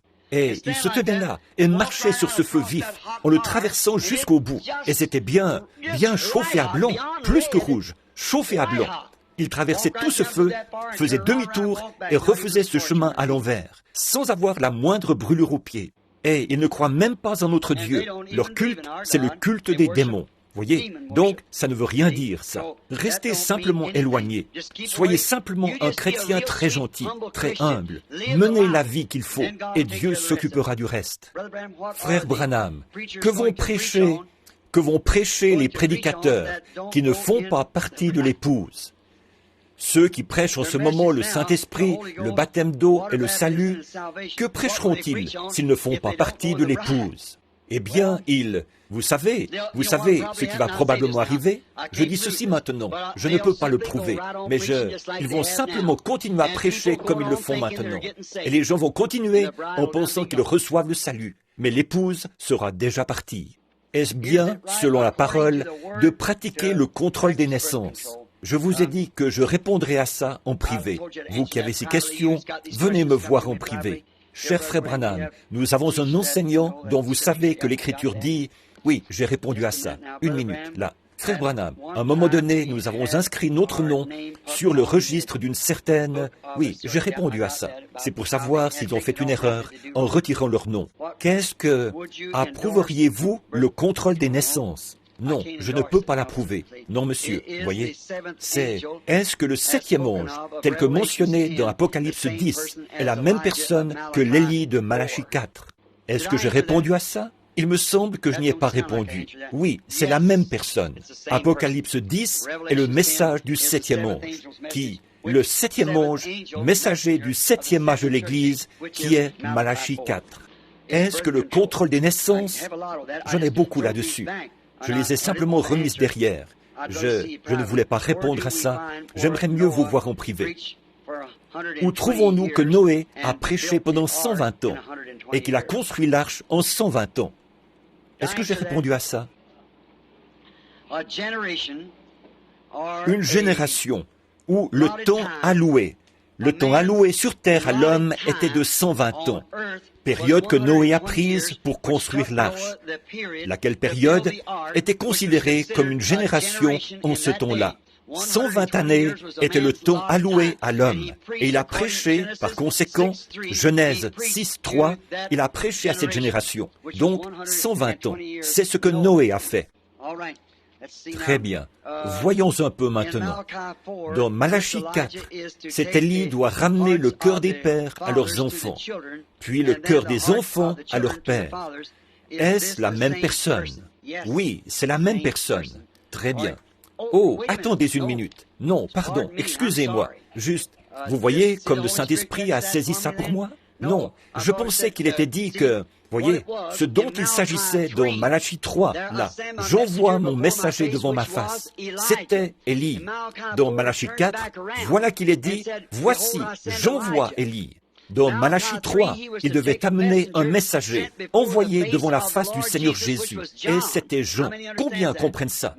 Dans Malachie 4, quand cet Élie vient, immédiatement après son message, et tout, après, c'est la venue du Seigneur et le renouvellement de la terre. Et si vous remarquez, pour le confirmer, là, que ce n'est pas la façon dont le Saint-Esprit a écrit cela par ce prophète. Il a dit, il ramènera d'abord le cœur des pères à leurs enfants. Voyez, ça, c'était la première venue de Jean. Il a ramené le cœur des pères, des vieux patriarches qui étaient les pères, au message des enfants, qui était la nouvelle génération d'alors, Jésus, dans cette génération-là. Ensuite est une conjonction qui sert à lier ces éléments, le cœur des enfants à leur père, ce qui veut dire que le message d'aujourd'hui ramènera le cœur des enfants de l'âge de l'Église à la foi originelle de la Pentecôte, du commencement. Donc, ce sera deux différents, c'est le même messager, mais il y a là une distinction entre la première et la seconde venue de Jean, ou du messager, Élie. Mon mari et mon plus jeune fils ne croient pas. Oui, j'ai répondu à ça. Je le sais, parce que je vois que la personne a apposé là sa signature. Je me rappelle lui en avoir parlé par la suite. Comment pouvons-nous trouver la volonté du Seigneur? Notre maison, devrions-nous aller habiter à Jeffersonville, dans l'Indiana? Quelqu'un peut-il être chrétien et ne pas aimer les gens de couleur? Dieu ne voudrait pas qu'ils soient traités comme nous parce qu'ils sont noirs? Est-ce que vous Qu'est-ce que vous suggérez là-dessus? Croyez-vous à l'intégration ou bien à la ségrégation? Je crois à l'intégration. Je crois qu'un homme, quelle que soit sa couleur ou qui qu'il soit, c'est un homme. Tout comme moi, j'en suis un. C'est tout à fait exact. Et je crois que si seulement il laissait ces gens de couleur tranquilles, et que ces communistes n'étaient pas allés là-bas pour les inspirer. Or, ils voulaient, les vrais, les authentiques gens de couleur, il y a parmi ces gens-là un groupe d'authentiques saints, nés de nouveau, remplis de piété. Mais certainement, le fait que ma peau soit blanche et que la leur soit noire, pour moi, ça ne compte pas, ça. Il est mon frère, s'il est en Christ. Voilà pourquoi je ne suis pas d'accord avec le message africander. Eux ne croyaient même pas que ces gens-là avaient une âme. C'est pour ça que j'étais mal vu là-bas. J'ai dit, cet homme-là est un homme autant que moi, j'en suis un. Il a droit aux mêmes privilèges que moi. Sa peau, ça ne change rien. Ça, pour moi, ni pour tout homme qui est né de nouveau de l'Esprit de Dieu. Mais j'ai dit, s'ils avaient laissé ces gens de couleur tranquille, ils n'auraient jamais été inspirés comme ça. Et je le dirai du haut de cette chaire. Nous avons beaucoup de gens de couleur qui viennent ici. Je ne pense pas qu'il y en ait ici ce soir, mais nous avons beaucoup de gens de couleur qui viennent ici à cette église. Frères, ils sont les bienvenus autant que n'importe qui d'autre. Ce sont mes frères et mes sœurs. Et il y a parmi les gens de couleur, quelques-uns des gens les meilleurs que j'ai jamais rencontrés de ma vie. Et parmi eux aussi, il y a des renégats, tout comme parmi les gens de race blanche, ou de race jaune, ou de race brune. Oh oui. Par contre, je ne suis pas pour les mariages mixtes. Je crois qu'un homme blanc ne devrait pas se marier avec une jeune fille de couleur, ni une jeune fille de couleur se marier avec un homme blanc, ni une personne de race jaune se marier avec une personne de couleur, ou avec une personne de race blanche, ou... Je crois que les bruns, les noirs, les blancs et les différentes races de gens, c'est comme un jardin de fleurs pour Dieu. Et je ne crois pas qu'ils devraient être croisés. Je crois que c'est comme ça que Dieu les a faits, et je crois que c'est comme ça qu'ils devraient rester. Qu'est-ce que, pour moi, c'est un non-sens de voir une jeune fille de couleur, vraiment jolie, intelligente, une belle fille, aussi jolie que n'importe quelle femme qu'on voudrait voir. Pourquoi est-ce qu'elle voudrait se marier avec un homme blanc et avoir des enfants mulâtres? Pourquoi est-ce qu'une jeune fille intelligente, une jeune fille de couleur, voudrait faire une chose pareille? C'est parce que quelque chose, c'est communiste. Et comment se fait-il qu'un homme bien, un homme de couleur, veuille se marier avec une femme blanche et avoir des enfants mulâtres? Je ne crois pas que je crois que nous devrions rester tels que nous sommes. Nous sommes des serviteurs de Christ. Et Dieu m'a fait, s'il m'avait fait de couleur noire, je serais heureux d'être un homme de race noire au service de Dieu. S'il m'avait fait jaune, je serais un homme de race jaune heureux au service de Christ. S'il m'a fait blanc, un homme de race blanche heureux au service de Christ. S'il m'avait fait brun ou rouge, un indien ou quoi que ce soit, je resterais de la même couleur. Ce serait moi. Je veux être comme mon Créateur m'a fait. Là-bas, ce jour-là, à Shreveport, quand ce soulèvement s'est produit et qu'il y avait là tous ces jeunes gens de couleur inspirés par le communisme, je vous l'ai dit ici, de cette chair, jamais personne n'a causé un aussi grand déshonneur aux gens de couleur que Martin Luther King. C'est vrai, cet homme va conduire des milliers d'entre eux à un massacre. C'est vrai. C'est inspiré par le communisme. Je vais vous prouver ce que j'avance. J'avais dit ça il y a environ 2 ans. Regardez ce qui est en train de se produire en ce moment. Ils ont dit qu'ils luttaient pour l'intégration. Et quand la loi leur a accordé l'intégration, et vous, qui n'êtes pas pour l'intégration, vous devriez avoir honte. Notre nation permet l'intégration, et nous devrions faire ce que le grand patron dit de faire. C'est tout à fait exact. Et maintenant, vous dites de ne pas entrer dans certains endroits, et ainsi de suite, ou dans certains magasins, ou de devoir s'asseoir à l'arrière de l'autobus, et tout ça. Non, monsieur, la loi dit qu'ils sont pareils à nous, donc nous sommes pareils à eux. Donc, agissons en conséquence. Montrons-le par notre manière d'être. Et c'est exactement ce que croient tous ceux qui sont véritablement nés de nouveau. C'est ça, je crois, qu'il y a dans leur cœur. Je n'ai jamais eu autant de compassion pour des gens comme j'en ai pour ces pauvres gens de l'Afrique, à cause de la façon dont ils ont été traités. Et je ne crois pas à ce genre de choses-là. Je suis du Sud, je suis né là-bas, de l'autre côté de la rivière, mais je suis comme Abraham Lincoln. Je suis venu ici parce que je crois que les hommes sont nés égaux. C'est vrai. Je ne crois pas qu'on doive séparer les gens et ce genre de choses-là, alors que ces gens, baptisés du Saint-Esprit et tout. Mais regardez, c'est vrai, ces authentiques gens de couleur, qui sont des chrétiens nés de nouveau, ce n'est pas eux qui causent tous ces ennuis. Vous voulez les condamner pour ça. Mais que dire de certains de nos jeunes renégats de race blanche? Voyez, maintenant, ce qui est bon pour l'un l'est aussi pour l'autre. Voyons donc, nos jeunes de race blanche causent 2 fois plus d'ennuis qu'eux. C'est tout à fait exact. Où est-ce que ça se passe? Dans nos universités et établissements de ce genre. Quelques-uns de nos gens les plus instruits sont à l'origine de ces choses. Voyez? Eh bien, qu'est-ce que c'est? Maintenant, pour vous montrer que c'est le communisme, et non pas ces gens de couleur. C'est toujours de cette façon-là que le communisme s'est introduit pour prendre le contrôle. Ils font ça dans chaque nation. C'est comme ça qu'ils s'y prennent. Ils vous amènent à vous battre les uns contre les autres. Une révolution. Puis, ils s'emparent du pouvoir sans qu'il y ait un seul coup de feu. Ils ne veulent pas faire sauter ce pays. Ils le veulent pour eux. Ils peuvent s'y infiltrer. Et maintenant, ils ont vu une circonstance qui s'y prêtait bien. Ils savent ce qu'a été la vieille révolution. Alors, ils ont eu l'idée de commencer une autre révolution.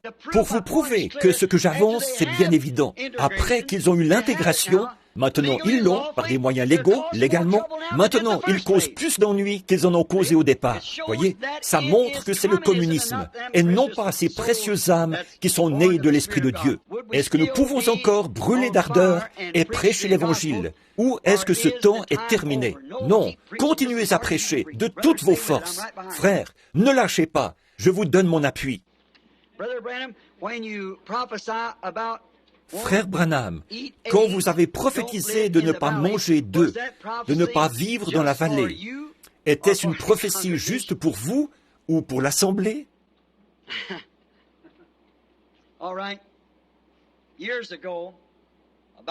Très bien. Il y a des années, une trentaine d'années, j'ai donné une prophétie où il était dit que dans les derniers jours, il y aurait des maladies parmi les animaux, parmi le bétail, et que les œufs, même les œufs, seraient affectés, et qu'il y aurait des œufs qui ne seraient pas bons à manger, et aussi que les gens qui vivent dans les vallées. Or, souvenez-vous, j'ai prophétisé ça il y a très longtemps, il y a 30 ans déjà, disant qu'il viendrait un temps où les gens qui vivent dans les vallées, que j'allais demander aux chrétiens qui vivaient dans les vallées de déménager et de ne pas manger certaines viandes et des choses comme ça, qui seraient toxiques, que ce serait dangereux. Je crois que c'est comme ça que je l'avais prophétisé, pour les gens de vivre dans les vallées. Or ça, c'était avant qu'il y ait des retombées radioactives, ou qu'on sache quoi que ce soit au sujet des retombées radioactives. Mais c'était le Saint-Esprit qui m'avertissait. Et aujourd'hui, même notre bétail, vous voyez qu'on en a retiré du marché, il est vaporisé de DDT, ce qui a introduit quelque chose dans les vaches. Remarquez encore, toute cette affaire d'hybridation et toutes ces choses qu'ils font, c'est carrément en train de faire dégénérer la race humaine. 30%, 20 ou 30%, a dit le Reader's Digest, des patients de l'hôpital se retrouvent là à cause des médecins. Ils vont vous donner un médicament pour vous débarrasser d'une certaine chose, et ça va causer quelque chose d'autre ailleurs. Et avez-vous remarqué les œufs? L'année dernière, des centaines de personnes de Louisville et de Jeffersonville sont tombées malades et ont été hospitalisées parce qu'elles vomissaient après avoir mangé des œufs que les poules d'ici, dans la vallée, les œufs de la vallée avaient été touchés par des retombées radioactives. Ça empoisonne l'herbe et tout le reste. Tout est contaminé. Mais voici où se trouve la réponse, mon frère. Je crois de tout mon cœur qu'il est écrit dans l'Écriture qu'aucun aliment ne devrait être pris sans action de grâce, car il est sanctifié par la parole de Dieu et par la prière. Voyez? Si vous en mangez, dites, « Seigneur Jésus, tu as préparé cette nourriture pour moi. Maintenant, c'est avec foi que je sanctifie cette nourriture pour qu'elle fortifie nos corps. Ensuite, mangez-la, car tout ce que nous faisons, nous le faisons par la foi. » Cher frère Branham, des motifs pour divorcer d'un mari ivrogne. Je n'aime pas parler de ça. Du divorce. Je vais en parler un peu plus tard.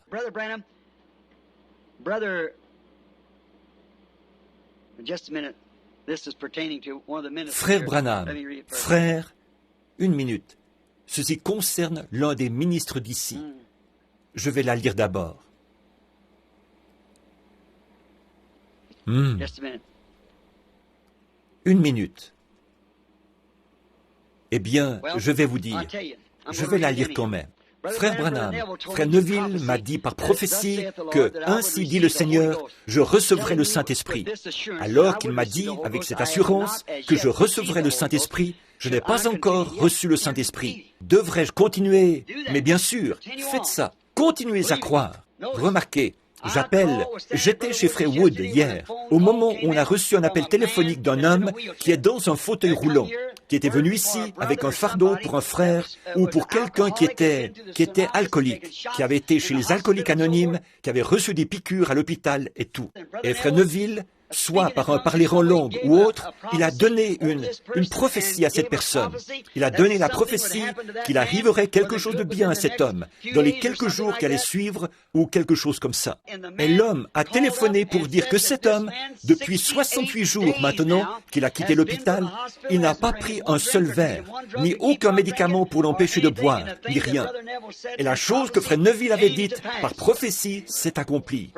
Loué soit l'Éternel. Nous croyons que notre frère est un homme de Dieu. Cher frère Branham, Maintenant attendez, je vais m'arrêter là une petite minute. Or c'est ça que j'essaye de dire aux gens. Frère Neville croit le même message que moi je crois. Frère Capps, Frère Biller, Frère Raddle, tous ces frères ici croient le même message que moi je crois. Ils le prêchent comme moi. Et si vous le voulez, que vous le voulez vraiment, que vous avez l'intention de déménager, que vous allez prendre votre retraite ou quelque chose, et que vous voulez venir pour la parole, venez ici, venez au tabernacle. C'est là que vous l'entendez. Ce sont des hommes saints, ce sont des hommes qui ont le même Saint-Esprit que vous et moi. Ils tirent leur enseignement de la même Bible, et ils enseignent le même message.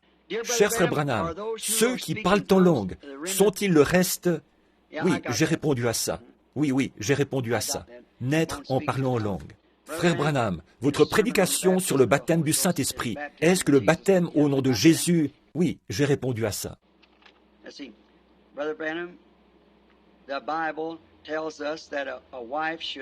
Voyons un peu. Frère Branham, la Bible nous dit qu'une femme doit obéir à son mari. Je suis une chrétienne et mon mari est un pécheur. Il fait tout ce qu'il peut pour me persécuter et pour m'empêcher d'aller à l'église et de lire ma Bible. Et il nie la parole. Que dois-je faire? Ce que vous devez faire? Maintenant, écoutez, vous êtes censé obéir à votre mari. Ça, c'est la parole. Maintenant, s'il vous dit et qu'il vous défend de lire la Bible, d'aller à l'église ou quelque chose comme ça, vous n'avez pas à obéir à ça, parce que celui qui ne quittera pas son père, sa mère, son mari, sa femme ou quoi que ce soit pour me suivre n'est pas digne de moi. Pas vrai? Non, les hommes sont censés, un homme n'est pas censé user de cette autorité sur une femme simplement parce qu'il est son chef. Dieu est son chef au-dessus de vous, frère. Voyez? Et si votre femme fait quelque chose de mal, alors vous avez le droit de le lui dire, et elle est censée vous écouter. Mais vous n'avez pas le droit de la battre, de la harceler ou de faire ces choses-là. Non, Dieu a donné à l'homme une aide, pas un paillasson. Souvenez-vous, elle a été votre petite chérie. Elle devrait toujours le rester. Quand et où le peuple de Dieu se rassemblera-t-il pour la parole de la fin? En Christ. Eh oui. Pour le dernier jour, ils se rassembleront en Christ. Ne l'oubliez pas maintenant. Nous avons un lieu de rassemblement. Nous l'avons parfaitement. On nous appelle, maintenant voici la question de l'autre jour.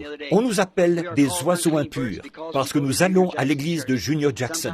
Parfois, parce que nous sommes avec ils n'observent pas les nouveaux règlements de l'église, établis ici à l'église. Sommes-nous en dehors de la volonté parfaite de Dieu en allant là de temps en temps? Non, monsieur. Je crois que Junior Jackson est un homme de Dieu. Je l'ai déjà expliqué. Je crois... Bon, nous ne sommes pas d'accord sur l'ordre de l'Église. Maintenant, je crois que Junior, eh bien, combien connaissent Junior Jackson? Eh bien, nous savons que c'est un homme saint. Il croit ce message, tout comme moi, et il croit ces choses. Franchement, Junior et moi, nous sommes des copains, comme tous les autres hommes ici. JT et frère Raddle, et frère Jackson, et frère Biller, et tous ces frères-ci. Nous sommes tous ensemble. Maintenant, il se peut que nous ne soyons pas d'accord sur tout, vous voyez. Mais nous croyons ce même message, vous voyez, et nous nous serrons les coudes. Il y a aussi frère Hume, là, qui est missionnaire. Et il y en a tellement que parfois, je n'arrive même pas à tous les nommer. Mais quand même, vous savez que je parle aussi de vous, frère, bien sûr. vous aimeriez abandonner le métier d'infirmière. J'ai posé celle-là. Vous vous en souvenez? C'est une gentille et chère sœur qui désirait se renseigner au sujet du métier d'infirmière. Quand j'étais jeune, je disais à tout le monde que je voulais devenir prédicateur. J'ai répondu à ça. Ça aussi, j'y ai répondu. Alors, que doit-il faire à ce sujet aujourd'hui? Eh bien, ceci, c'est une lettre d'un ministre, ouvrier pour Christ, qui n'est pas... C'est juste une lettre personnelle pour moi. C'est de la part de frère Pat Tyler, un des frères ici à l'église. On les a toutes passées. Merci Seigneur.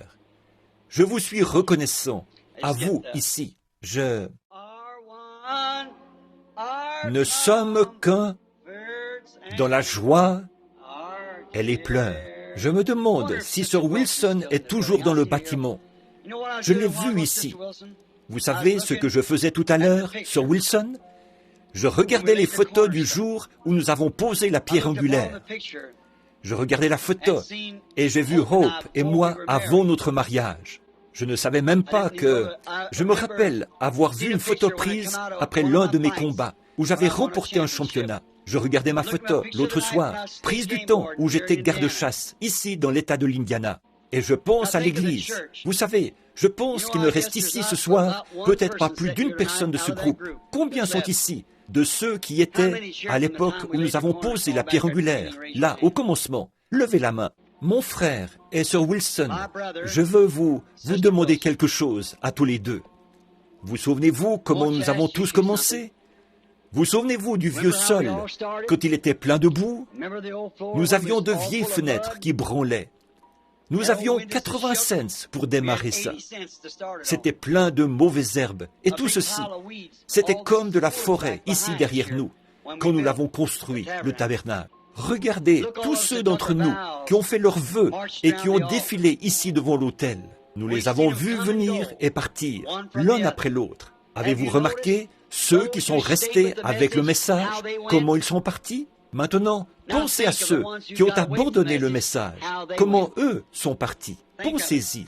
Nous voici ce soir, après tout ce groupe-là, qui était 3 fois plus nombreux que ce que nous avons maintenant ici, même à nos réunions où il y a le plus de monde. Pensez-y, alors que des autobus scolaires étaient parqués partout dans le voisinage, et d'un bout à l'autre de ce terrain, venant de partout. Et on installait même des tentes pour le surplus de gens. Et encore là, on n'arrivait pas à placer tous les gens qui se rassemblaient ici. Je n'étais qu'un jeune prédicateur. Voyez? Et de ces milliers de gens que nous avons eus, nous ne sommes plus que 3 ici, ce soir. Je me souviens de Sir Wilson, quand on m'avait appelé à son chevet, alors qu'elle se mourait de la tuberculose. Elle faisait une hémorragie, au point que les draps et les tailles d'oreiller avaient été déposés dans le coin, imbibés de sang. Je me souviens que le Saint-Esprit a arrêté le sang. Quelques jours plus tard, je l'ai baptisée dans la rivière Ohio, dans l'eau glacée, au nom de Jésus-Christ. Et je l'ai fait asseoir à l'arrière de ma décapotable, un vieux roadster. Et je l'ai conduite d'Utica, c'est bien ça, n'est-ce pas, Oui, Sir Hope, ma femme, et cette sœur étaient assises sur le siège avant d'un petit roadster. Ma mère et Sir Snelling étaient assises à l'arrière. J'ai leurs photos. Sir Snelling, maman et les autres, Madame Weber, Madame, ma belle-mère, nous tous qui étions là, et Meda, qui n'était qu'une petite fille. Elle était là, et maintenant elle est une femme aux cheveux gris. Je me souviens quand ils ont fait une journée de vente d'insignes pour ramasser nos premiers sous. Et je me souviens que Hope s'était placée au coin de la rue. Elle n'était qu'une jeune fille d'environ 16 ans. Elle vendait comme ceci, en tendant un insigne aux gens. Elle leur donnait un insigne. On pouvait mettre un ivrogne a descendu la rue. Il a dit « Pardon, mademoiselle ». Il a dit « Qu'est-ce que vous vendez ?» Elle a dit « Rien. Alors, je vous donne cet insigne. » Elle a dit « Il s'agit d'un don pour l'Église. Si vous désirez mettre quelque chose là-dedans comme don, nous essayons de ramasser assez d'argent pour construire un tabernacle dans la ville. » Elle a dit « Si vous voulez mettre quelque chose, vous pouvez. Mais si... » Il a dit « Je n'ai rien. » Elle a dit « Prenez un insigne quand même. » Il l'a pris et il l'a regardé. D'un côté, ça disait, où passerez-vous l'éternité? Et de l'autre côté, il y avait un point d'interrogation. Où passerez-vous l'éternité? Une question. Il est revenu en titubant. Il regardait ça. Il a dit, « Mademoiselle, vous posez là une sérieuse question. » Elle a dit, « Mais cette question doit être réglée. » C'est vrai. Elle est partie. Elle est de l'autre côté du rideau ce soir. Je me souviens des dernières paroles qu'elle a prononcées. Je me souviens de ce que moi, je lui ai dit. Je m'en souviens. Oui, monsieur. Beaucoup d'eau a coulé sous les ponts depuis. Nous avions l'habitude de nous tenir là. Et même avant que nous ayons une église, nous avions l'habitude de nous tenir debout, de nous tenir par la main en chantant ce cantique. C'est comme si je l'entendais encore. Myrtille n'était qu'un bout de chou à cette époque-là. J'ai une photo du petit Leroy qui se tenait là, debout. Ce n'était qu'un bon bain, quoi.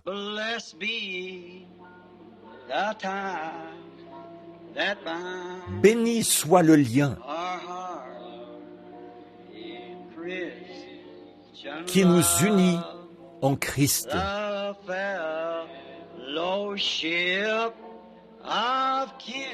Le saint amour, l'amour divin que verse en nous l'Esprit. Pendant que nous chantons ça, beaucoup d'entre eux sont là-bas. Ils attendent sa venue. Nous nous séparons.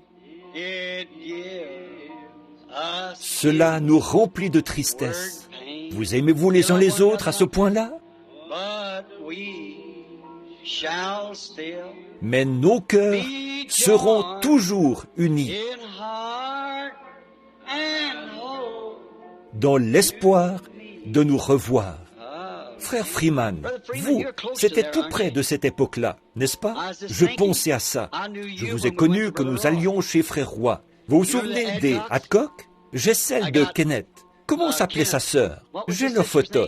Nous étions tous debout là, nos bras les uns autour des autres, devant le bâtiment, avec le docteur Roy E. Davis, le pasteur. Je les regardais tout à l'heure. Doc nous a apporté les vieilles photos. Ça m'a fait tout drôle en dedans. Maintenant, beaucoup d'entre eux sont partis. Vous voyez? Partis. Ce sera bientôt à notre tour de partir. Voyez? Mais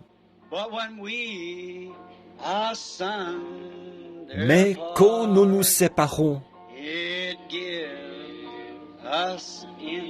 cela nous remplit de tristesse.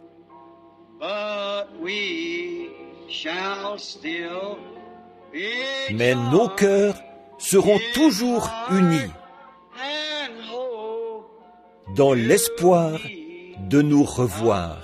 Vous souvenez-vous de Frère Bosworth? Juste avant qu'il traverse de l'autre côté, il s'est levé dans la chambre, il s'est mis à marcher et il a serré la main de son père, de sa mère et de ses convertis à Christ. 40 ans. Ils étaient morts depuis 40 ou 50 ans. Il les a vus qui se tenaient là dans la chambre et il essayait d'amener tout le monde à les voir aussi. Qu'est-ce que c'était?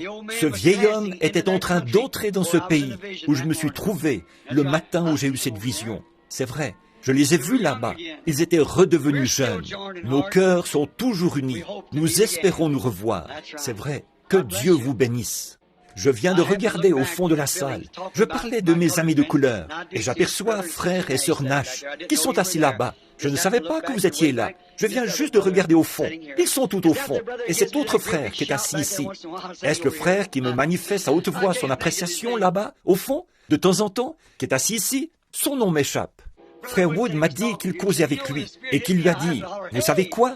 Quand l'esprit me saisit, il faut que je crie. Hé !» Il a dit, « J'espère que je ne dérange pas. Quand vous ne criez pas, hé, c'est moi que ça dérange. » Que Dieu vous bénisse. Je vous aime, frères et sœurs. C'est vrai. Frère Nash, sœur Nash, vous savez que je vous aime. Oui, monsieur. Vous êtes mon frère et ma sœur en Jésus-Christ, de chers et tendres amis. Et s'il y a quelqu'un d'autre, s'il y en a quelques-uns que je n'ai pas vus, sachez que ces portes ici vous sont ouvertes. Les portes du ciel s'ouvriront aussi. Mais nos cœurs seront toujours unis dans l'espoir de nous revoir.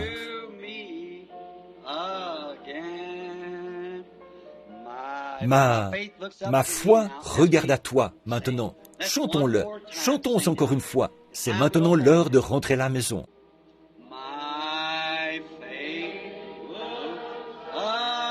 Ma foi regarde à toi. Toi, agneau du calvaire. Ô Sauveur divin, écoute ma prière. Efface mon péché.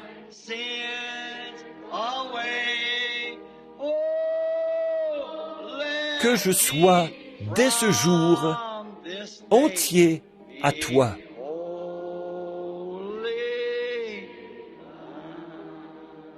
Essayons encore, saint, saint, là, d'accord? Donnez-nous la note, sœur. Oh, le connaissez-vous? Vous vous souvenez quand sœur Gertie et les autres chantaient ça? Le jour s'éteint à l'ouest, le ciel a béni la terre est bénie. Comme j'aime le coucher du soleil du soir, quand il descend, que les oiseaux lancent leur dernier appel. Et c'est ce qui doit arriver à chacun de nous. Je trouve que le temps du soir, avez-vous déjà remarqué, le vent cesse de souffler, les oiseaux se taisent. Voyez, c'est le monde qui s'éteint, le jour qui s'éteint, pour naître de nouveau le lendemain matin. Très bien, maintenant essayons, voyons si nous y arrivons. Saint, saint, saint.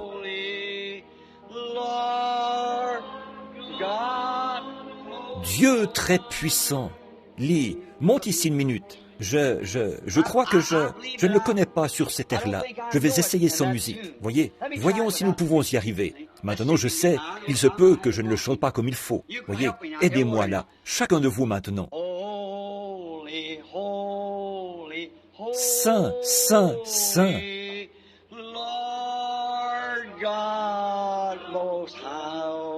Dieu très armé. Le ciel et la terre entière sont remplis de tes louanges. Ô Dieu très haut. Aimez-vous ça? Ça ne vous fait pas quelque chose, ça? Essayons encore. Saint, saint, saint.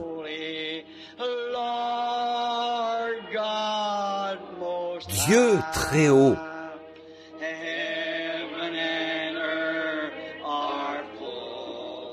Le ciel et la terre entière sont remplis de tes louanges. Ô Dieu très haut. J'aime ça, pas vous? Oh, comme j'aime ces bons vieux chants. Il y a quelque chose que j'aime dans ces chants. Vous pouvez garder tous vos petits chants saccadés, tant que vous voudrez. Donnez-moi ça. C'est ça que j'aime. Au-delà du voile déchiré, et tous les autres jolis chants comme celui-là. J'aime ces chants-là. Je pense que chanter fait partie de l'adoration. Oui, monsieur, chanter les louanges de l'Éternel. Très bien maintenant. Le cantique que nous avons l'habitude de chanter en nous séparant. Revêt-toi du nom de Jésus. Maintenant, que le Seigneur vous bénisse, alors que nous nous levons. Revêt-toi du nom de Jésus. Ô toi, enfant de tristesse, il va te procurer la joie. Oh, prends-le partout où tu vas. Précieux nom, nom si doux, espoir de la terre, joie du ciel. Précieux nom, nom si doux,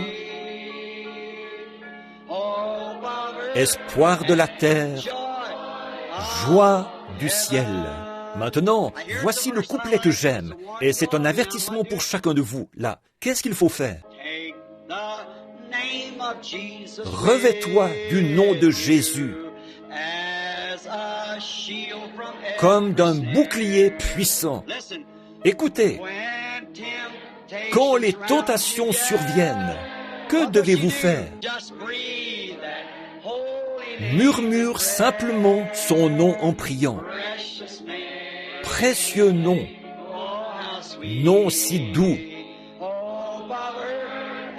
espoir de la terre, joie du ciel. Précieux nom, nom si doux, espoir de la terre, joie du ciel. Maintenant, inclinons la tête.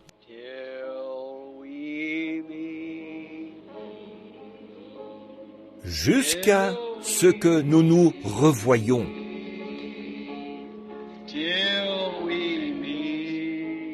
Réunis aux pieds de Jésus.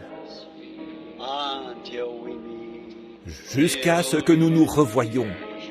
Jusqu'à ce que nous... Seigneur Jésus, bénis mon cher frère et guéris-le maintenant, au nom de Jésus.